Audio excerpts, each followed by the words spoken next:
और अकायद की अहमियत इस्लाम में ऐसी है जैसे इमारत के लिए जमीन की अहमियत है कि बगैर जमीन के कोई भी इमारत, कोई भी बिल्डिंग कायम नहीं रह सकती, वजूद में नहीं रह सकती। बिल्डिंग के लिए, किसी इमारत या मकान के कायम के लिए, उसको कायम रखने के लिए जमीन की सख्त जरूरत है। और आप जानते हैं कि जिस जमीन पर इमारत बनाई जाती है, जमीन का मजबूत और पुख्ता और ठोस होना बहुत जरूरी है। अगर जमीन में पिलपिलाट हो, कमजोरी हो, तो कितनी ही आप शानदार इमारत तामीर कीजिए, कितनी ही अच्छी इमारत बनाइए, कितना ही अच्छा उसमें मार्बल लगाइए, दीवारों पे कितनी अच्छी फिनिशिंग कर लीजिए, कितने बड़े बड़े झूमर लगा लीजिए, बेहतरीन डेकोरेशन आप घर में कर लीजिए, लेकिन जमीन, जिस जमीन पर आपने बिल्डिंग तामीर की है, अगर वो मजबूत नहीं है तो एक मामूली सा झटका, मामूली सा जलजला भी उस बिल्डिंग को गिरा देता है। तो ये जो बिल्डिंग है ये आमाल है गोया, और जिस जमीन पर वो बिल्डिंग कायम है वो गोया अकायद है। सारे आमाल का दारो मदार अकायद पर है। अकायद सही है तो आमाल भी मजबूत है, आमाल भी कबूल है, और अगर अकायद कमजोर है तो कोई अमल भी काम आने वाला नहीं। आप कितनी ही इबादत कर लीजिए, कितनी ही नमाजें पढ़ लीजिए, लेकिन अकीदे में जर्रा बराबर भी कमी और पेशी है तो आपके सारे आमाल क़यामत के दिन बर्बाद हो जाएंगे। वक्त ज्यादा नहीं है कि हम इसकी बहुत सारी मिसालें दें, मैं सिर्फ एक मिसाल लेके गुजर जाऊंगा कि इबलीस इतना बड़ा आबिद और जाहिद था, इतनी इबादत करने वाला था कि उससे ज्यादा रुए जमीन पर आज तक किसी इंसान ने इबादत की ही नहीं। सारे इंसानों की इबादत भी अगर मिला दी जाए तो इबलीस की इबादत के बराबर नहीं हो सकती। उलमा किराम फरमाते कि 90 करोड़ साल उसने अल्लाह की इबादत की। 90 करोड़ साल तो अभी दुनिया की हमारे इंसानों की उम्रें नहीं है जब इंसान का वजूद जब से हुआ। हज़रत आदम अलैहिस्सलाम से इंसान का वजूद है, और जो तखमीना निकाला गया कि हज़रत आदम को जमीन पर आए हुए कितने हैं तो 7,500 साल का अरसा निकलता है।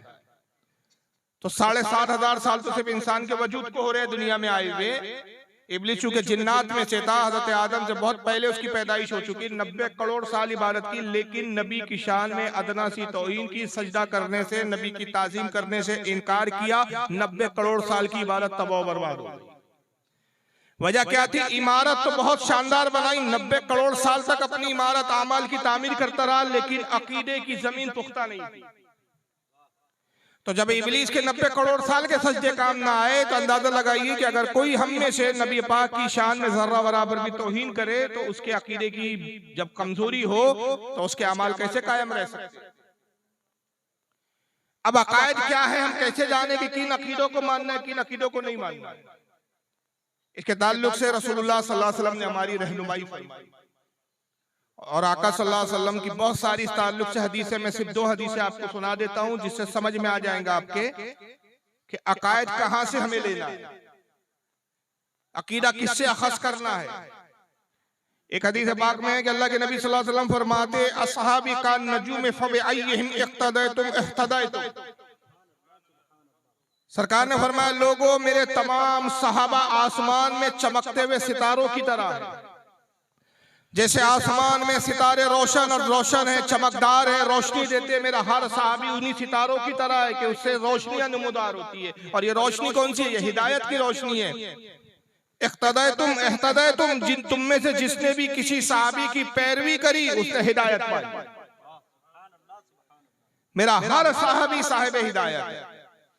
तो अब हमें देखना है कि सहाबा का अकीदा क्या था, वो रसूलुल्लाह को कैसे मानते थे, हुजूर की इज्जत और ताजीम कैसे करते थे। जब जैसा सहाबा ने किया तो वैसा ही हमें अमल करना है। जो सहाबा ने किया वही हमारे लिए सनद और सनद की हैसियत रखता है, इसलिए कि सहाबा के अमल पर रसूलुल्लाह सल्लल्लाहु अलैहि वसल्लम की तस्दीक की मोहर लगी हुई। और जिस चीज को सहाबा ने पसंद किया उसको रसूल ने पसंद किया, और जिसको रसूल ने पसंद किया उसको खुदा ने पसंद किया।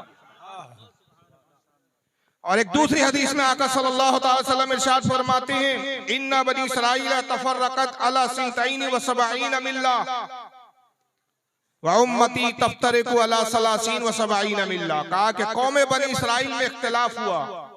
मूसा अलैहिस्सलाम की जो कौम थी, हम मुसलमानों से पहले जो कौमें गुजरी उसमें एक बड़ी कौम थी बनी इसराइल, जिसमें सबसे ज्यादा अंबिया किराम पैदा हुए, सबसे ज्यादा अंबिया किराम तशरीफ लाए।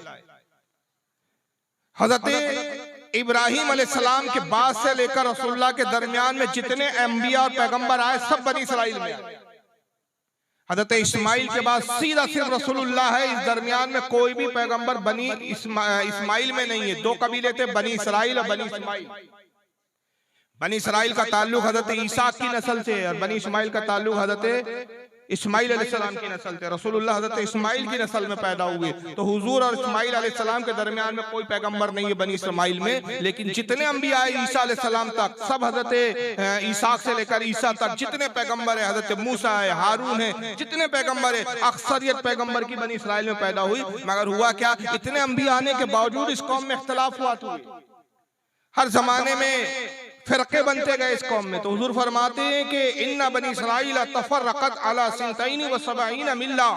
कहा कि बनी इसराइल में इख्तलाफ हुआ तो बनी इसराइल के लोग फिरकों में बटे और उनकी तादाद हो गई फिरकों की 72।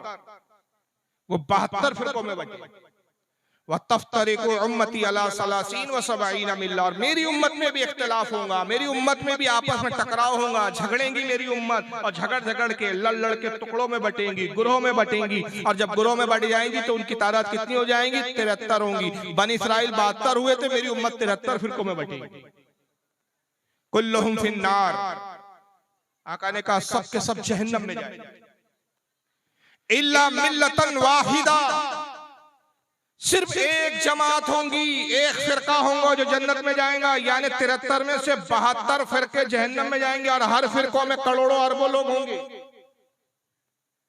और जन्नत में जाने वाले लोगों में भी लाखों और करोड़ों होंगे। एक ही जमात होंगी जो जन्नत में जाएंगी और 72 फिरके और 72 जमातें जहन्नम में जाएंगी। कालू मन हिया या रसूलुल्लाह सल्लल्लाहु अलैहि वसल्लम। साहबा ने अर्ज किया, अल्लाह के नबी सल्लल्लाहु अलैहि वसल्लम जन्नती जमात की निशानी और पहचान बताइए। सुभान अल्लाह सुभान अल्लाह। हुजूर जब कयामत के करीब आपकी उम्मत फिरकों में बटे तो कैसे जाने उस वक्त के मुसलमान कि किस जमात में हमें रहना है, कौन सी जमात जो है वो हक पर है, कौन सी जमात है जो जन्नत में जाने वाली है, और ये कौन से 72 है जो जहन्नम में जाने वाले हैं। उन 72 से हटकर जन्नत वाली जमात में कैसे कायम रहे, उसकी पहचान क्या होगी, उस जमात की निशानी क्या होगी। काला माना अलैहि व अस्हाबी। फरमाया सुनो, उस जमात की जो जन्नत में जाएंगी उसकी पहचान और निशानी ये कि जो मेरे और मेरे सहाबा के अकीदे पर होगा वही जन्नती होगा। सुभान अल्लाह सुभान अल्लाह सुभान अल्लाह। अल्लाहु अकबर। या रसूल अल्लाह जिंदाबाद जिंदाबाद।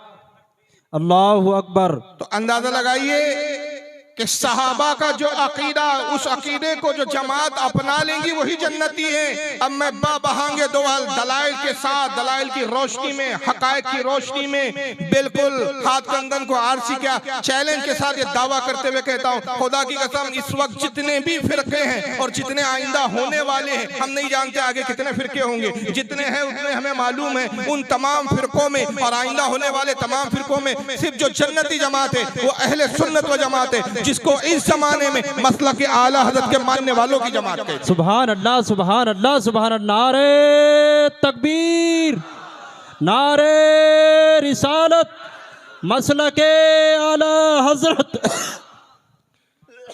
ये मैंने मुख्तसर सी तमहीदी गुफ्तगू की क्योंकि वक्त ज्यादा नहीं है इसकी मैं तफसील में जाऊं।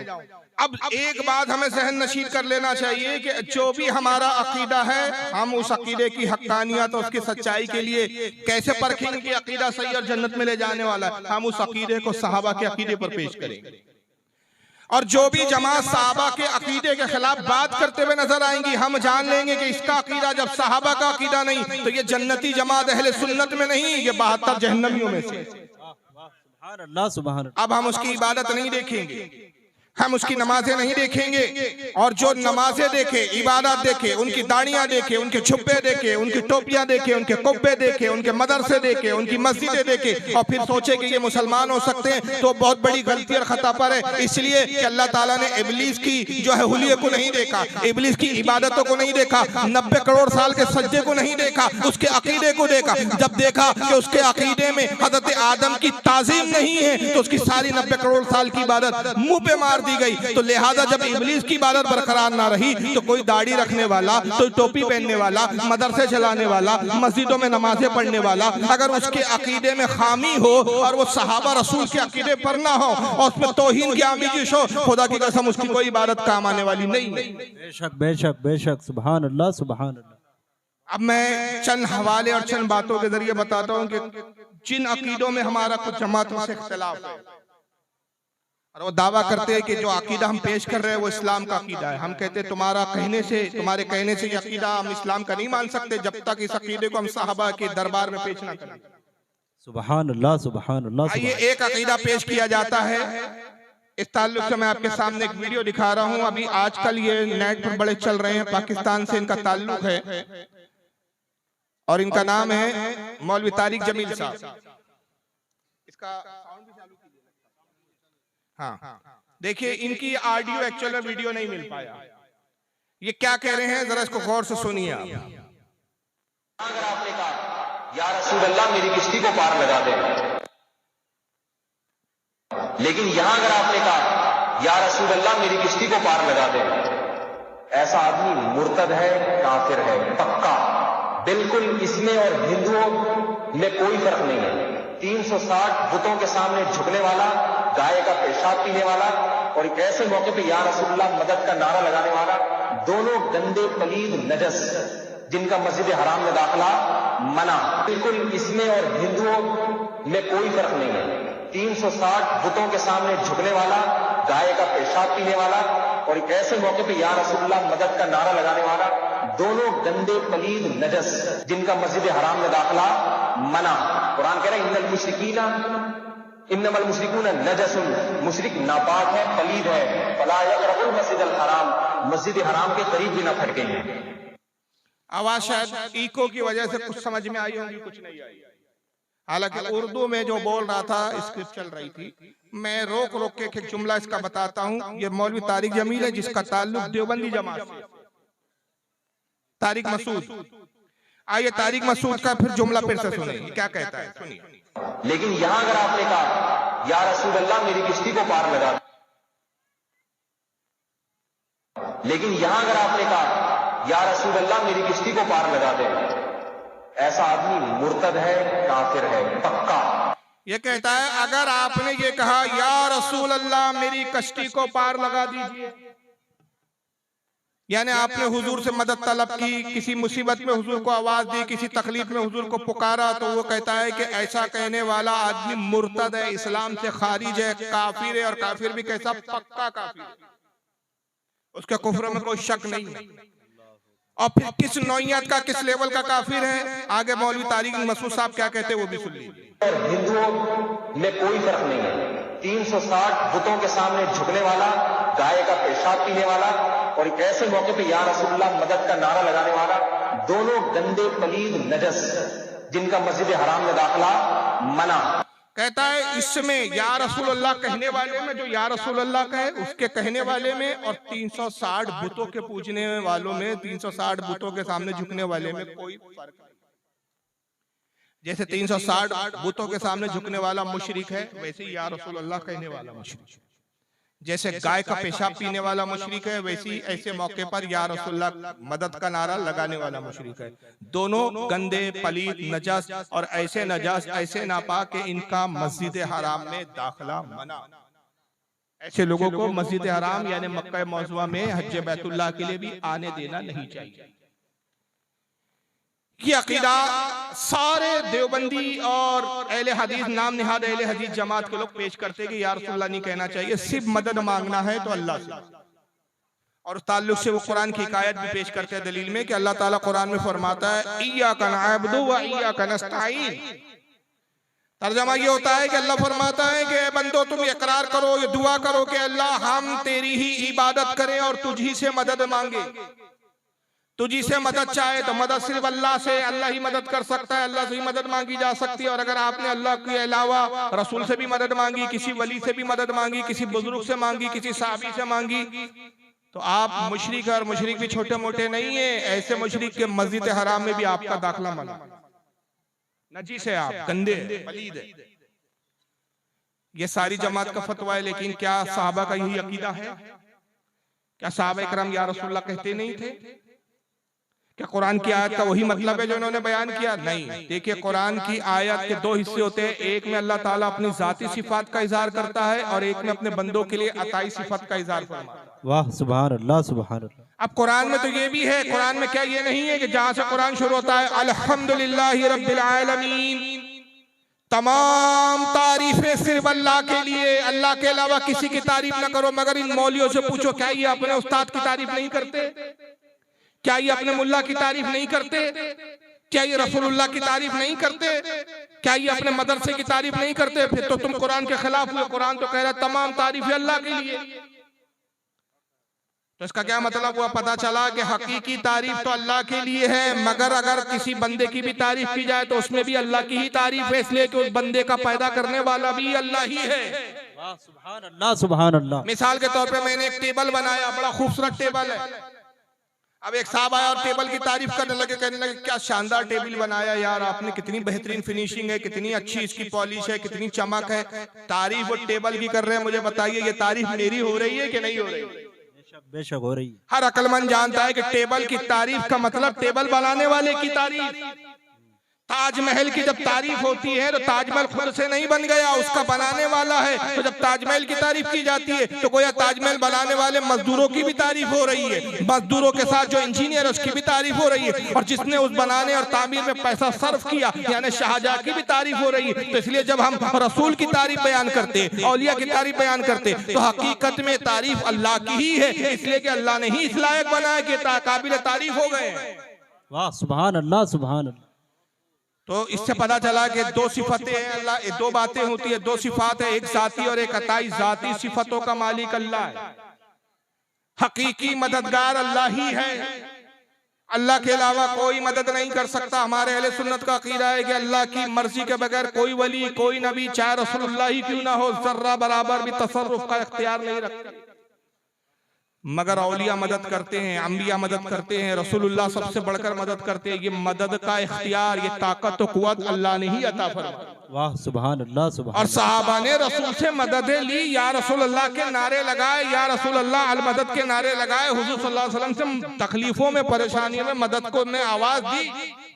और उनका अकीदा ये नहीं था माज़अल्लाह कि अल्लाह बेबस है, हुजूर ही दे सकते, नहीं। उनका अकीदा यही था कि हुजूर को अल्लाह ने ही इख्तियार दिया है, हुजूर जो कुछ अता करते अल्लाह के देने से ही अता करते। इसलिए कि रसूल की शान ये है आलम की ज़बान में, खुदा की रज़ा चाहते हैं तो आलम, खुदा चाहता है रज़ाए मोहम्मद। वाह, सुभान अल्लाह, सुभान अल्लाह। नारे तकबीर, नारे रिसालत, मसलके आला हजरत, बस्ती बस्ती, करिया करिया,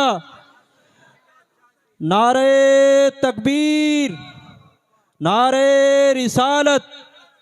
सुभान अल्लाह। इस हवाले से मैं एक हदीस की किताब का आपको हवाला दे रहा हूँ कि आइए सहाबा का अमल क्या था।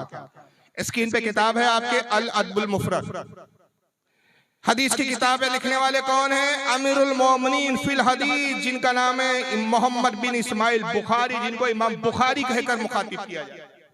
इन्होंने सही बुखारी भी लिखी और एक हदीस की, ये भी उनकी किताब है जिसका नाम है अल अदबुल मुफरद। छपी भी वहाबियों के यहाँ से, सऊदीया से छपी है, दारुस्सलाम। आइए अल अदबुल मुफरद का ये नुस्खा, इमाम बुखारी एक बाब कायम करते हैं, बाब का नाम है मा यक़ूलु रजुल इज़ा खदीरत रिजलहु, क्या करे वो शख्स जब उसका पैर सुन हो जाए, क्या कहे वो शख्स, कैसे इलाज करे अपने सुन पैर का। ये इलाज बता रहे इमाम बुखारी, हदीस की हेडिंग लगा रहे। और उस ताल्लुक से फिर हदीस लिखते हैं, हदसना अबू नुऐम, हमसे हदीस बयान की अबू नुऐम ने, काला हदसना सुफयान अन अबी इसाका अन अब्दुर्रहमान इब्न साद काल, कहते उनसे हदीस बयान की सुफयान ने, उनसे हदीस बयान की अबी इसाक ने, उनसे हदीस बयान की अब्दुर्रहमान बिन साद ने। अब्दुर्रहमान इब्न साद रज़ी अल्लाह तआला अन्हु सहाबी रसूल है, वो कहते हैं खुदिरत रजुल इब्न उमर, हजरत अब्दुल्लाह इब्न उमर जो सहाबी रसूल है, खलीफा दुअम फारूक आजम रज़ी अल्लाह तआला अन्हु के साहबजादे हैं, जलील कद्र सहाबी है, हुजूर की हदीसों के बहुत बड़े रावी भी है, हुजूर के साथ जंगे भी की, जिहादों में भी शरीक हुए, हुजूर के पीछे बरसों नमाजें पढ़ी, हजार, और यहाँ तक के खलवत और जलवत में हुजूर की सोहबत इख्तियार की। हज़रत अब्दुल्लाह इब्न उमर का पैर सुन हो गया। ये एक बीमारी होती है जिसमें पैर ऐसा सुन हो जाता है, आपने हॉस्पिटल में देखा होगा, डॉक्टर एक छोटी सी हथौड़ी मारते हैं, कहते हैं दर्द हो रहा है, सुई चुबाते, कहते एहसास हो रहा है, उसमें एहसास पैर में खत्म हो जाता है। कोई पैर पे चुमटी ले, इसको काटे, कोई इसको अगर छीले, दर्द ही नहीं होता मरीज को, मरीज चलने फिरने से माजूर हो जाता है, पैर में कोई एहसास और हिस्स नहीं होती। अब्दुल्लाह इब्न उमर का पैर सुन हो गया, बहुत इलाज करवाया, बहुत इलाज करवाया, लेकिन कोई फायदा नहीं हुआ। फ़क़ाला रजुलुन, हदीस के अल्फाज है कि फिर एक शख्स आए, ये भी सहाबी थे, उन्होंने कहा कि मैं इसका इलाज बताता हूँ। इसका इलाज क्या है? आपका जो पैर सुन हो गया और इसका फायदा किसी हकीम से नहीं हो रहा है, उसको रहब्बुन्नासु इलैका, आप उसको मदद के लिए आवाज लगाइए जिससे आप सबसे ज्यादा मोहब्बत करते हैं। सुभान अल्लाह, सुभान अल्लाह, सुभान अल्लाह। कायनात में आप सारे रूए जमीन पर जिस जात से सबसे ज्यादा मोहब्बत करते हैं वो रसूलुल्लाह की जात है। तो हुजूर को आवाज दीजिए, हुजूर को मदद के लिए पुकारिए। और सरकार का विसाल हुए जमाना हो गया तो रावी कहते फ़क़ाला या मुहम्मदा, या मुहम्मदा, हुजूर की उन्होंने वही घर पे बैठे बैठे रोज़े रसूल की तरफ रुक करके पुकारा, या मोहम्मदा। और जब या के साथ मोहम्मदा का लफ्ज आता है, अरबी जानने वाले जानते हैं कि या इस्तिआनत के लिए आता है, हुर्फ नदा है, हुर्फ निदा मतलब पुकारने के लिए, और मोहम्मदा का अलीफ जो है वो इस्तिआनत के लिए है। मतलब ये होता है इसका, ऐ मोहम्मद मेरी मदद कीजिए, सुभान अल्लाह, सुभान अल्लाह। ऐ मोहम्मद सल्लल्लाहु अलैहि वसल्लम मेरी मदद कीजिए। इमाम बुखारी ने तो इतनी ही हदीस लिखी, लेकिन इमाम तबरानी रहमतुल्लाह अलैहि इस हदीस के बारे में लिखते हैं आगे कि उन्होंने या मोहम्मदा का भी सदा लगाई, निदा की, हुजूर को पुकारा। अभी कुछ ही देर गुजरी थी कि उनका पैर ऐसे ठीक हुआ जैसे कभी सुन हुआ ही नहीं था। वाह, सुभान अल्लाह, सुभान अल्लाह, सुभान अल्लाह। या रसूल अल्लाह, या रसूल अल्लाह। किस अकीदे पे हमें चलना है? कौन सी जमात जन्नत में जाने वाली है? सहाबी का अकीदा तो हमें ये पता चल रहा है कि मदद में रसूल को पुकार रहे हैं, लेकिन आज के देवबंदी जमात का मौलवी कह रहा है कि अगर आपने या रसूल अल्लाह कहकर पुकार लिया, अगर आपने या रसूल अल्लाह मदद कह दिया, या रसूल अल्लाह मेरी कश्ती को पार लगाइए कह दिया, तो आप ऐसे पक्के मुशरिक हो गए कि आपका मस्जिद हराम में दाखिला भी मना। तो इन्होंने हमें कुफ्र के फतवे नहीं दिए, हमें मुशरिक नहीं कहा, खुदा की कसम इन्होंने साहबा इकराम को मुशरिक। और जो जमात साहबा को ना माने वो फिर जमात हक पर नहीं हो सकती। इस हदीस को इमाम बुखारी के अलावा बहुत सारे मुहद्दिसीन ने लिखा, जैसे इमाम इब्न साद है 200 हिजरी के इमाम, उन्होंने अपनी किताब तबकात में लिखा इसको इमाम इब्न सुन्नी ने अपनी किताब अमलुल यौम वल लैला में लिखा। हज़रत इमाम याहिया बिन माइन जो इमाम बुखारी के उस्ताद है और इनके उस्ताद इमाम अबू हनीफा इनके दादा उस्ताद है, इमाम याहिया बिन माइन रहमतुल्लाह अलैह ने अपनी किताब तारीख में भी इस हदीस को लिखा। इसको हज़रत इमाम नववी ने अल-अस्कार में लिखा। इसको इमाम काजी अयाज ने अपनी किताब शिफा में। मेरे पास बहुत सारे हवाले हैं, हत्ता के वहाबी और देवबंदियों की बहुत बड़े अल्लामा गुजरे दो, जिसमें एक इब्न तैमिया ने भी अपनी किताब अल-कलमुत तय्यब में लिखा। और एक दूसरे देवबंदी और अहले हदीस को बहुत बड़े आलिम माने जाते हैं जिनका नाम शौकानी है। शौकानी ने अपनी किताब तोहफतुज़ ज़ाकिरीन में भी इस हदीस को लिखा। ये खुद अपने मौलवियों की किताबें भी नहीं पढ़ते और कौम मुस्लिम पे शिर्क के फतवे लगाते हैं, और फिर दूसरी तरफ एक सॉन्ग रचते हैं कि हम तो मोहब्बत की बात करते, इख्तिलाफ की बात नहीं करते। ये अजीब इत्तेफाक और इनका इत्तेहाद है। मैं आपके घर आऊं, आपके घर खाना भी खाऊं, आपके घर आराम भी करूं, और आप ही के बुजुर्ग बाप को गाली बकूं, और फिर कहूं भाई मैं मोहब्बत पेश करने आया हूं, तो आप तस्लीम करेंगे इस बात को? कहेंगे कैसी मोहब्बत है, आप खा रहे हमारा है, रह रहे हमारे, और हमारे बुजुर्ग बाप को गाली भी बक रहे, तो ये इनकी कैसी मोहब्बत है कि एक तरफ इत्तेहाद का दावा करते हैं, दूसरी तरफ हमें मुशरिक कहते हैं, हमारे दाखिले हरम में मना कहते हैं, हमारा तकाबुल मुशरिकों के साथ करते हैं, उनके साथ के गाय पीने का मुंह तो पेशाब पीने वाला, और इनमें कोई फर्क नहीं है, दोनों बराबर। इतने शदीद फतवे लगाने के बाद भी तुम कहते हैं मुसलमानों में इत्तेहाद की बात कर रहे हैं। ये ढकोसलेबाजी छोड़िए। आइए एक हदीस और मैं आपको सामने ज़बानी पेश कर देता हूँ। फारूक आज़म का दौरे खिलाफत, हुजूर के विसाल को एक जमाना गुजर चुका। ये सब रसूल के विसाल के बाद साहबा ने मदद मांगी। ये नहीं है कि जिंदा है तब मदद मांगी, तब या रसूलुल्लाह के नारे लगाए। हुजूर के विसाल के बाद फारूक आज़म का दौरे खिलाफत है। जंग यरमुक हुई, रोम फतह करने के लिए साहबा की जमात निकली। आज भी इस मुल्क का नाम रोमी, बहुत ताकतवर, पावरफुल, सुपर पावर मुल्क था उस वक्त। रोम की हैसियत वही थी जो आज पावर में अमेरिका की हैसियत। बड़ा मुश्किल मरहला था। खालिद इब्न वलीद रज़ी अल्लाह ताला अन्हु इस जंग में शरीक है।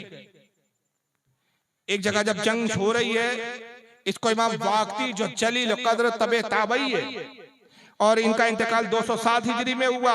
इनकी किताब है फुतुहुश शाम, उसकी जिल्द नंबर 1 है, सफ़ा 96। उस पर यह हदीस पाक नकल करते हैं कि एक मकाम ये आया कि हज़रत खालिद ने वलीद एक जगह के सिपा सालार थे फौज की टोली के, खाने पीने का अनाज खत्म हो गया। तो आपने एक सहाबी शर्जिल बिल हसना, उनसे कहा कि जाओ पास में कोई गांव या कोई शहर वगैरह तलाश करो और जहां अनाज वगैरह जिस कदर भी मिलता हो उस अनाज को ले आओ, जितना खरीद सकते हो अनाज ले आओ। शर्जिल बिल हसना रज़ी अल्लाह ताला अन्हु 100 सहाबा की जमात को लेकर निकले और वो 100 सहाबा में सब ताकतवर, बहादुर और अपने वक्त के जर्नल थे। ये बहादुरों को ले जाने का मकसद ये था कि अनाज लेकर आएंगे, कई दुश्मन इस अनाज को लूट लेंगे। इत्तेफाक से रूम के बादशाह के जासूसों ने रोम के बादशाह को खबर दी कि 100 सहाबा 100 मुसलमान गांव में एक तरफ आए हुए हैं और अनाज की खरीदारी कर रहे हैं। अगर इनको घेर के मार दिया जाए मुसलमानों की ताकत कमजोर हो जाएंगी, इसलिए कि ये अपनी अपनी फौजों के जर्नल है, इनकी रीढ़ की हड्डी टूट जाएंगी। रोम के बादशाह ने 1000 सिपाही उनको मारने के लिए भेजे। ये तादाद में 100 थे और मारने के लिए जो फौज आ रही है वो कितनी थी? 1000। मुकाबला 10 गुना था। आप अंदाजा लगाइए 1000 पे 100 लोग फतेह नहीं पा सकते। मगर साहबा का अमल देखिए, साहबा की सुन्नत देखिए, साहबा का तरीका देखिए। रसूलुल्लाह ने क्यों कहा कि जो मेरा अकीदा और मेरे साहबा का अकीदा वही जन्नती जमात है। इन 1000 लोगों ने इस साहबा को घेर लिया। अब जंग शुरू हुई।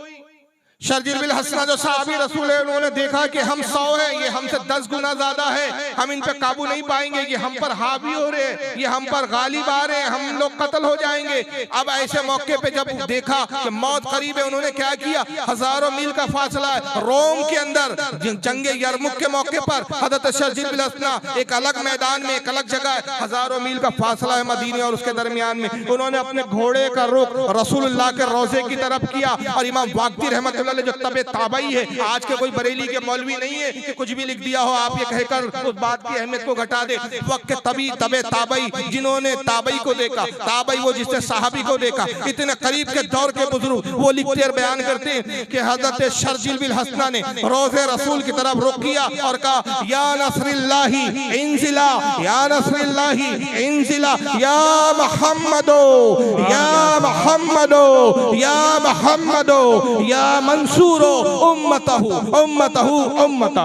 सुभान अल्लाह, सुभान अल्लाह, बहुत खूब। क्या मतलब हुआ इस अरबी का? या नस्रुल्लाह इंजिला, ऐ अल्लाह की रहमत और बरकत हम पर नाज़िल हो जा।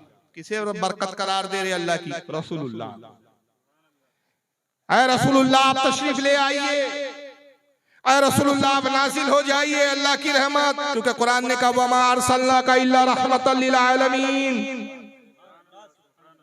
ऐ अल्लाह की मदद, नस्र के मायने एक मदद भी होते हैं, नस्रुल्लाह, ऐ अल्लाह की मदद है मोहम्मद, आप हमारी मदद है, आप आइए। या मोहम्मदो, ऐ मोहम्मद हमारी मदद कीजिए, या मोहम्मदो, ऐ मोहम्मद हमारी मदद कीजिए, या मंसूरो, ऐ मदद करने वाले, उम्मतहु उम्मतहु उम्मता, खबर लीजिए अपनी उम्मत की, खबर लीजिए अपनी उम्मत की, खबर लीजिए अपनी उम्मत की। सुभान अल्लाह, सुभान अल्लाह, माशाअल्लाह। इससे बड़ा और कौन सा आपको मदद मांगने का सबूत चाहिए मौलवी जी?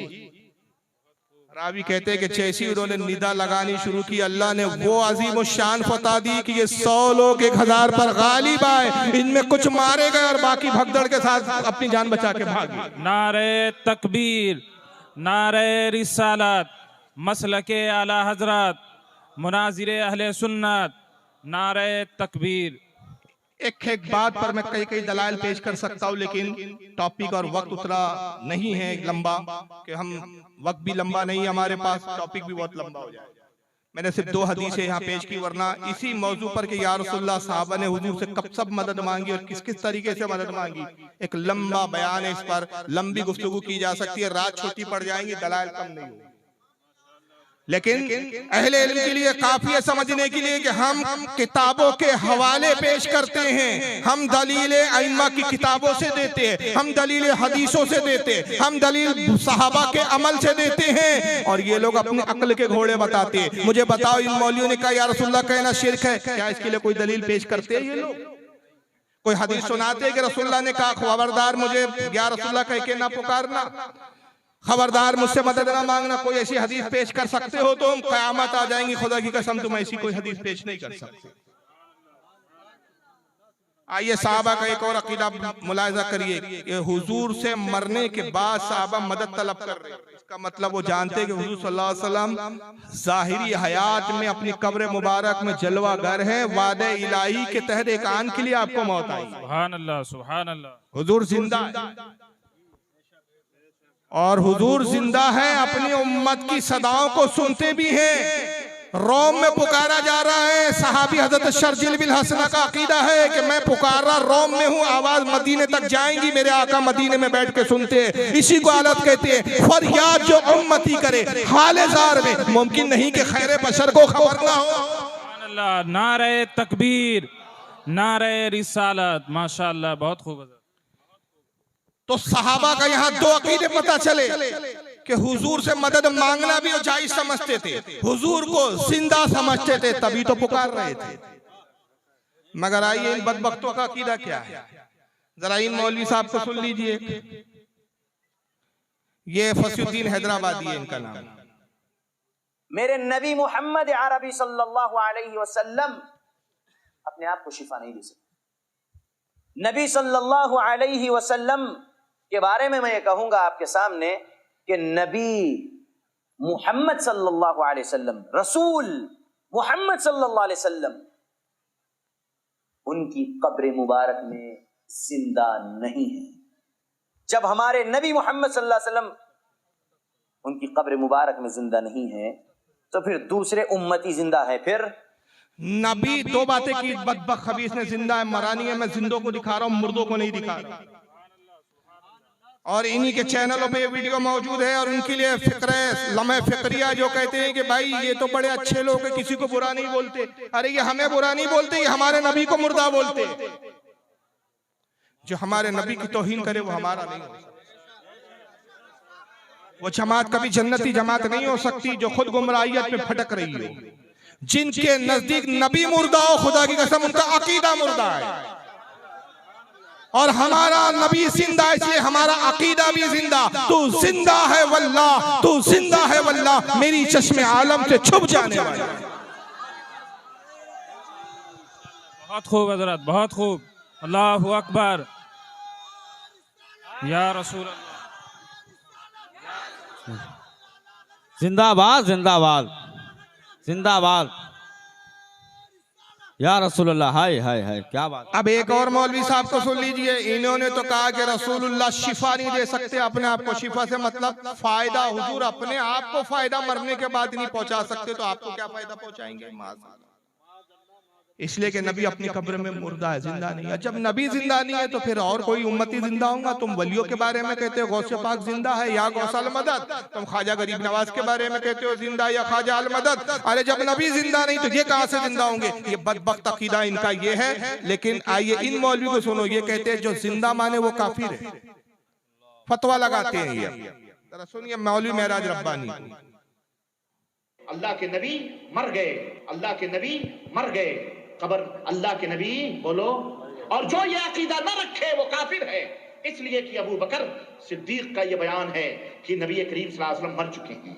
हजरत उमर का बयान है कि नबी मर चुके हैं। उस्मान गनी का अकीदा है कि नबी मर चुके हैं। अली का अकीदा है कि नबी मर चुके हैं। फातिमा आयशा अज़वाज मुतहरात का ये अकीदा है कि नबी करीम सल्लल्लाहु अलैहि वसल्लम वफात पा चुके हैं। नबी करीम सल्लल्लाहु अलैहि वसल्लम जिंदा बोलो। जो जिंदा माने वो काफिर है। जो जिंदा माने वो कौन है? वो मुसलमान नहीं है। ये क्या कह रहे हैं? जो नबी को जिंदा माने, अल्लाह के नबी मर गए, जो नबी को जिंदा माने वो काफिर है। दलील अबू बकर सिद्दीक का अकीदा है, हदीस कोई नहीं। जो मुंह में आया ठोक दो, पब्लिक बेवकूफ है, पता है बोले वो तो बोलेंगे मौलवी मौलाना बोल रहे हैं, जुब्बा पहन के बोल रहे हैं, कुब्बा पहन के बोल रहे हैं, सऊदिया का जुब्बा है तो सऊदिया वाला जुब्बा है तो झूठ थोड़ी बोलेंगे। लेकिन यही वो होता है कि जादूगर यही तो करता है, आंखों के सामने ऐसा पर्दा डाल देता है कि समझ में नहीं आता कि शोबदेबाजी है, असल में है कुछ भी नहीं। चल रहा है ना, पर्ची वाले बाबा भी चल रहे, इशारा कर रहा हूँ ज्यादा, हमको क्या जरूरत है उस तरफ बोलने की, इशारा करके गुजर के। अब दुनिया बेवकूफ बन रही है, उसको खुद अपनी खबर नहीं कल क्या खाएंगे। एक तोता लेके बैठा हुआ है, वो आपकी किस्मत के हाल तोते से बताता है। अरे भाई तू क्यों दूसरों के हाल बता रहा, तोते के जरिए अपनी पर्ची निकाल के बता दे कि तू कब अमीर बने, कब तक फुटपाथ पे बैठा रहेगा। लेकिन लोग बेवकूफ बन रहे हैं ऐसे लोगों के पास भी। तो इनको पता है कि हमारी अवाम बेवकूफ है, ठोक दो, कौन पूछने वाला है भाई। अबू बकर सिद्दीक का अकीदा है नबी मर गए, उस्मान गनी का अकीदा है, उमर फारूक का है, मौला अली का है, हजरत सैयदा फातिमा का है, हजरत आयशा का है। अरे मौलवी जी किस किताब में लिखा है, नाम तो बताओ, किस किताब में इन्होंने कहा नबी मर गए, मुर्दा हो गए। हमें तो किताबों में अबू बकर सिद्दीक का ये अकीदा मिलता है। अल खसाइसुल कुबरा में इमाम सूती लिखते हैं, हजरत मखदूम सिमनानी लताइफ अशरफी में लिखते हैं, शाह अब्दुल अजीज मुहद्दिस दहलवी बुस्तानुल मुहद्दिसीन में लिखते हैं, हजरत इमाम अस्करी हजरत तारीख दमिश्क में लिखते हैं। एक मुतादिद हवालों की फहरिस्त है, अब्दुल रहमान जामी नफातुल अंस में लिखते हैं। कितने मुहद्दिसीन हैं जिन्होंने हदीसों को नकल किया कि जब सैयदना अबू बकर सिद्दीक के विसाल का वक्त करीब आया तो मौला अली को बुलाया और कहा अली मेरी एक वसीयत है। कहा कहें अमीरुल मोमिनीन क्या वसीयत है? कहा मेरी ख्वाहिश है कि रसूलुल्लाह के पहलू में दफन किया जाए। मैं गार में भी हुजूर का रफीक था, सफर में भी हुजूर का रफीक था, मक्का में भी हुजूर का रफीक था, मदीने में भी हुजूर का रफीक था। मैं चाहता हूँ मौत के बाद भी हुजूरी का रफीक रहूं। अली मेरी वसीयत ये है कि मुझे रसूल के पहलू में दफन किया जाए, गुस्ल आप दे, नमाज जनाजा आप पढ़ाएं, उन्हीं हाथों से गुस्ल दे जिन हाथों से आपने रसूलुल्लाह को गुस्ल दिया है। मगर सुनिए हुजूर की बारगाह में अदब का तकाजा ये है, हक जो है सच्चाई ये है, हकीकत है ये पर मामला मबनी ये है कि आप हुजूर से इस ताल्लुक से पहले इजाजत तलब कर लीजिए। हुजूर का विसाल हो चुका है, मेरी लाश को मेरे जनाजे को ले जाएं और हुजूर से इजाजत तलब करें। अगर हुजूर की बारगाह से इजाजत मिले तो मुझे हुजूर के पहलू में दफन करना, और अगर इजाजत ना मिले तो मुझे आम कब्रिस्तान जन्नतुल बकी में आम लोगों के बीच, आम मुसलमानों के बीच दफन कर देना। रावी हदीस कहते हैं कि मौला अली ने वसीयत पर अमल किया, गुस्ल दिया, नमाज जनाजा पढ़ाई, जनाजा लाया गया, रसूलुल्लाह के रोज़े के सामने रख दिया गया। हुजूर के रोज़े का दरवाजा बंद था। रावी हदीस कहते हैं मौला अली आगे आए, साथ में हजरत उमर थे, दोनों ने एक साथ आवाज लगाई या रसूलुल्लाह अस्सलामु अलैकुम या रसूलुल्लाह। सरकार हम आपके रफीक गार अबू बकर को लाए हैं, हम आपके खलवत और जलवत के साथी अबू बकर को लाए हैं। सरकार ये आपके पहलू में दफन होने की इजाजत चाहते हैं। हुजूर इजाजत है? रावी कहते हमने देखा रोज़े रसूल का जो दरवाजा बंद था खुद ब खुद खुला, कब्र मुबारक से आवाज आई रफीक को रफीक से मिला दो। नारे तकबीर, नारे रिसालत, मसलके आला हजरत, फैजाने आला हजरत, पैगामे हक कॉन्फ्रेंस, सरजमीने कस्बा गोला, नारे तकबीर।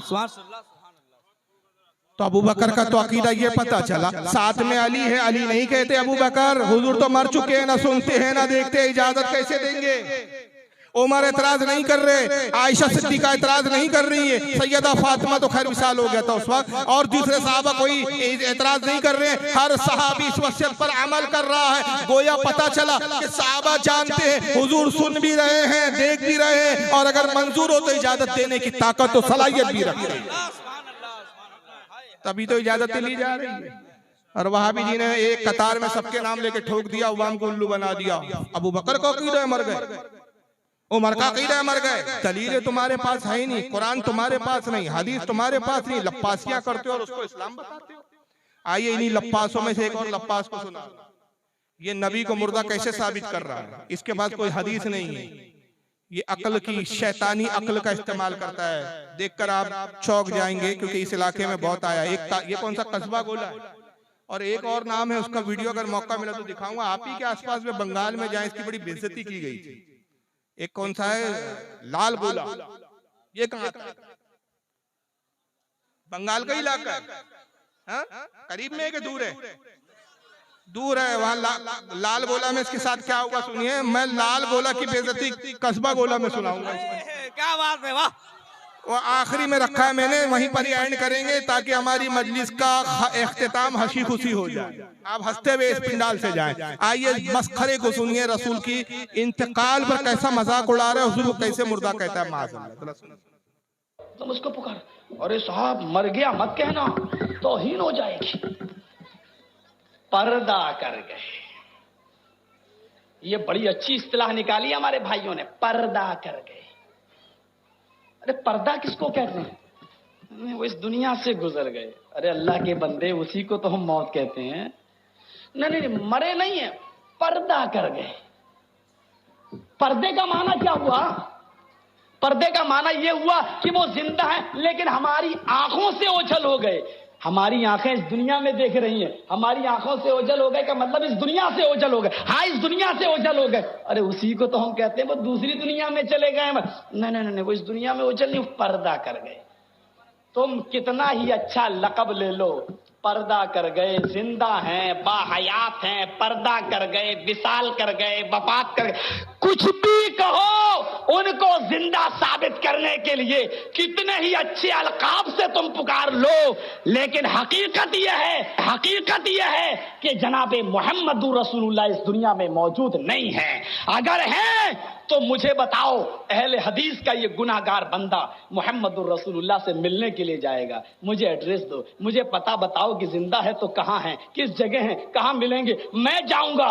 मैं उनको अपने घर पे बुला के अपना गुलाम नहीं बनाऊंगा कि जब चाहो अपने घर पे बुला लो, जब चाहो 2 बजे बुला लो, मर्जी चाहे तो 12 बजे बुला लो, मर्जी चाहे तो 10 बजे बुला लो। हम उनको अपने घर पे बुलाना गवारा नहीं करेंगे। मेरा घर इस लायक नहीं कि हम आका को बुलाएं। हम उनको अपने घर पे बुलाना गवारा नहीं करेंगे। मेरा घर इस लायक नहीं कि हम आका को बुलाएं। हमें बताओ कि मेरा नबी कहाँ है, किस जगह है। तुम जाओ या ना जाओ, कम से कम पूरे हिंदुस्तान में भीख मांग के और चंदा करके, पूरे हिंदुस्तान में भीख मांग के और चंदा करके हम जरूर आका से मिलने के लिए जाएंगे। कि बड़े लोगों से मिला जाता है, बड़े लोगों को नौकर बना के अपने घर पे बुलाया नहीं जाता। कितना बड़ा जाहिल है, बड़े लोगों से मिलने जाया जाता है, घर बुलाया नहीं जाता। भाई आपने उलमा को बुलाया, अपने से बड़ा समझते हो कि छोटा समझते हो? तो क्या नौकर बनाया कि आप उनको बुलाकर अपने घर को साहिब बरकत का सबब समझ रहे हैं उनके कयाम को? अजीब जाहिल है। साहबा करम के रसूलुल्लाह को दावत नहीं देते थे तो हुजूर उनके घर जाते तो क्या माशाअल्लाह नौकर हो जाते थे? अजीब मंतीक है। फिर जाहलत के अंदर कुछ जुमले इसकी जबान से सच्चाई के निकल गए। अल्लाह ने खुद निकले कहा मेरा घर उस लायक नहीं है कि आका को बुलाऊं। ये तो हकीकत है, तुम मनूस खबीसों का घर उस लायक है ही नहीं कि आका आए। क्या बात है, तो सही बात है। इसलिए कि आका तो आशिकों के यहाँ आते हैं, बदअकीदों के नहीं आते। और आशिकों का हाल ये है कि मैंने माना जन्नत तुझ में हूरो कुसूर रहते हैं, मैंने माना जन्नत तुझ में हूरो कुसूर रहते, आ मेरे दिल का तवाफ करके इसमें हुजूर रहते। नारे तकबीर, नारे रिसालत, मसलके आला हजरत, फैजाने आला हजरत कमेटी, सरजमीने कस्बा गोला, नारे तकबीर, तो नारे रिसालत। आका आशिकों के आते हैं, इसलिए आशिक कहते हैं सुना है आप हर आशिक के घर तशरीफ लाते हैं, मेरे घर में भी हो जाए चरागा या। और दूसरी बदबख्ती देखो इसकी जहालत, अल्लाह ताला ने सच्चाई निकाल दी। कहा हुजूर कहाँ है, मुझे एड्रेस दो, तुम जाओ या ना जाओ, मैं लोगों से चंदा करके भीख मांग के जाऊंगा। यानी वहां भी अपना पैसा खर्च नहीं करेगा, वो पैसा तो अय्याशी पे खर्च करेगा ना, बनारस में खर्च करेगा, केस लड़ने में खर्च करेगा। अरे अगर हम सुन्नी को मौका मिले और आका जाहिरी हयात में तशरीफ ले आए और हमें इत्तला मिले कि हुजूर तशरीफ ला चुके हैं, तो हम तो अपना घर बार लुटा के हुजूर से क्या बात है, वाह वाह सुभान अल्लाह। नहीं मांगेंगे, ये भीख मांगेगा उस वक्त। मगर मजाक कैसे उड़ा रहा है नबी की हयात का। कहता है सुन्नी लोग कहते हैं पर्दा कर गए, हम एहतराम नहीं करते। हम कहते हैं भाई फला बुजुर्ग पर्दा कर गए, रसूलुल्लाह पर्दा करे, हम ये नहीं कहते मर गए। ये इन जाहिलों की जबान कहता मतलब तो यही हुआ ना, मर गए, मर गए बोलो, पर्दा कर गए क्यों बोलते? नहीं नहीं, वो हमारी आंखों से उजाले। हाँ, आंखों से उजाले मतलब दिख नहीं रहे ना, चले गए ना दुनिया से, मर गए हुए ना। नहीं नहीं नहीं, वो हमारी निगाहों से उछले, हम देख नहीं सकते। हाँ तुम देख नहीं सकते, क्या हुआ उधर उनका कुछ फाल्ट,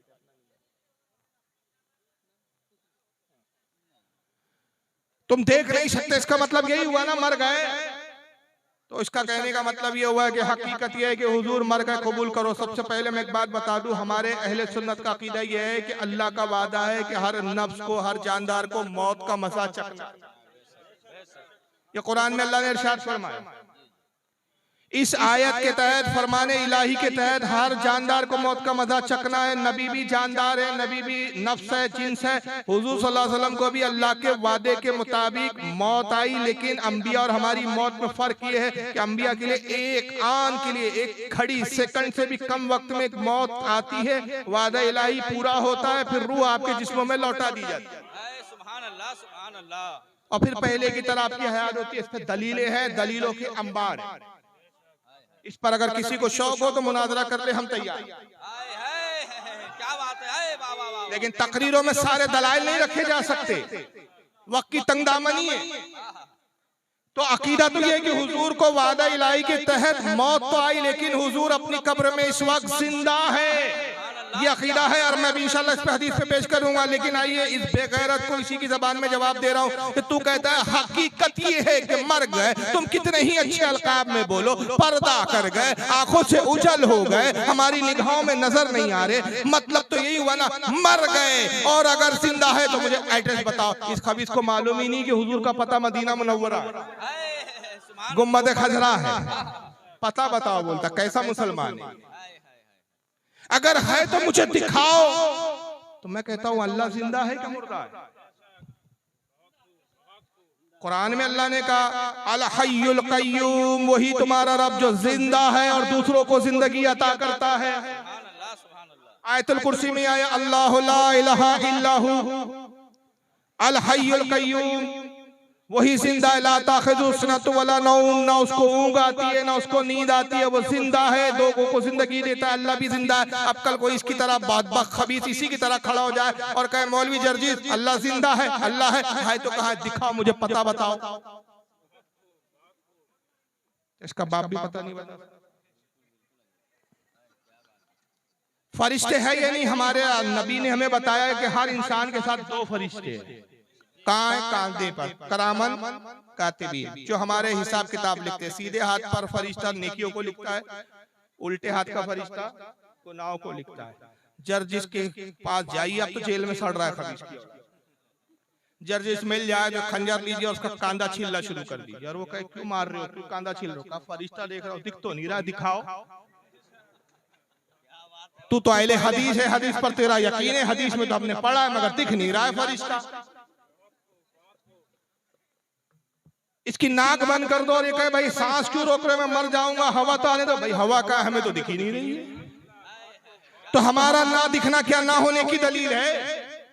मैं यहाँ बैठे बैठे कहूँ अमेरिका नहीं है भाइयों, कैसे कहते? भाई मैंने देखा नहीं, तो मेरा ना देखना क्या ना होने की दलील है? अरे देखने के लिए निगाह चाहिए। तू जैसे बदबख्तों को नबी का वजूद समझ में नहीं आएगा, देखने के लिए इश्क की आशिकों की निगाह चाहिए। ऐसी क्या हालत कहते आंख वाले तेरी जौबन का तमाशा देखे दीदा कौर को क्या नजर आए, क्या देखे? हाय वाह वाह वाह, सुभान अल्लाह, सुभान अल्लाह। सरकार मुफ्ती आजम कहते हैं सरकार के जलवों से रोशन है दिले नूरी, हश्र रहे रोशन नूरी। हाय वाह वाह वाह, आशिकों को नजर आ। लेकिन इनकी सीध है कि हक मानो। तो चलो मैं भी एक हकीकत बताता हूँ। ये हकीकत बता रहे ना, तुम कितने ही अच्छे अलकाब में बोलो, पर्दा कर गए, इंतकाल कर गए, विसाल फरमा गए, निगाहों से उजल हो गए। हकीकत तो ये है कि मोहम्मद मर गए, मर गए, यही बोलो। तो आइए मैं कुरान से दलील देता हूँ। पारा नंबर 14 सूरह नहल आयत नंबर 4। अब मैं कुरान से एक हकीकत सुना रहा हूँ। इस हकीकत को हर इसका चाहने वाला और ये मौलवी भी इसको हजम करे। अब देख के कितना हजम करते हैं। कुरान इंसान के बारे में कह रहा है, इंसान बहुत अकड़ता है, तू तेरी हैसियत क्या है? खलकल इंसान मिन नुतफतिन फाइजा हुआ खसीमुम मुबीन। रब फरमाता है इंसान हमने तेरी तखलीक एक गंदे पानी से की। हर इंसान की तखलीक किस चीज से हुई भाई? बोलिए। गंदे पानी से, जिसको क्या कहते हैं? नुतफा। कुरान ने नुतफा इस्तेमाल किया। खलकल इंसान मिन नुतफतिन, हमने तुम्हें नुतफे से पैदा किया, गंदे पानी से। ऐसा गंदा पानी कि जिस्म से निकल जाए, गुस्ल फर्ज हो जाए, कपड़ों पे लग जाए, कपड़ा नापाक हो जाए। तुम नापाकी से पैदा हुए तो जर्जिस किस चीज से पैदा हुआ? जर्जिस भी नुतफे से पैदा हुआ। अब जर्जिस जलसे में आए तो इसका अलाउंसर, इसका नाज़ी में जलसा ऐलान करे, हजरात रास्ता दे, गंदा पानी, गंदा नुतफा चला आ रहा है। कोई कहे भाई इतने बड़े मौलाना को गंदा नुत्फा क्यों कह रहे हो, तो फिर वही लबो लहजे में कह दो भाई इनको अल्लामा कहो, मौलाना कहो, हजरत कहो, हुजूर कहो, किबला कहो, हफजुल्लाह कहो, मद्दसिल्लाहु अली कहो, दामत बरकातुहुल आलिया कहो, कुछ भी कहो, हकीकत तो ये है तो गंदा ही नुत्फा।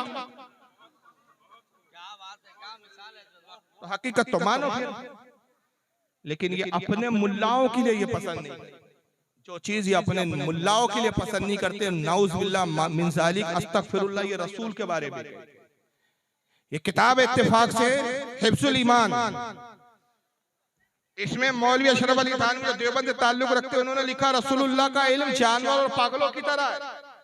मगर यही बात अगर इनके मुल्ला के लिए कह दे कि भाई फुला मौलाना आपके जो देवबंद के अहले हदीस के, इनका इल्म क्या है यार, कोई औकात है इनके इल्म की, जानवर और पागलों की तरह इल्म है, तो ये कहेंगे हमारे मौलाना की आप तौहीन कर रहे हैं। हमारे मौलाना ने इतना पढ़ा, मदरसे में इतना इल्म हासिल किया, जानवरों की तरह इल्म है, गधे की तरह इल्म है, कुत्ते की तरह इल्म है।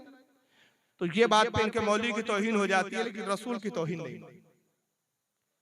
लेकिन मौलवी साहब को रसूल कहाँ दिख नहीं रहे, जिंदा नहीं है। आइए हदीस पाक, और हदीस भी सियाह सित्ता की किताब से है, सुनाने अपने माजा आपके सामने दिखाइए भाई,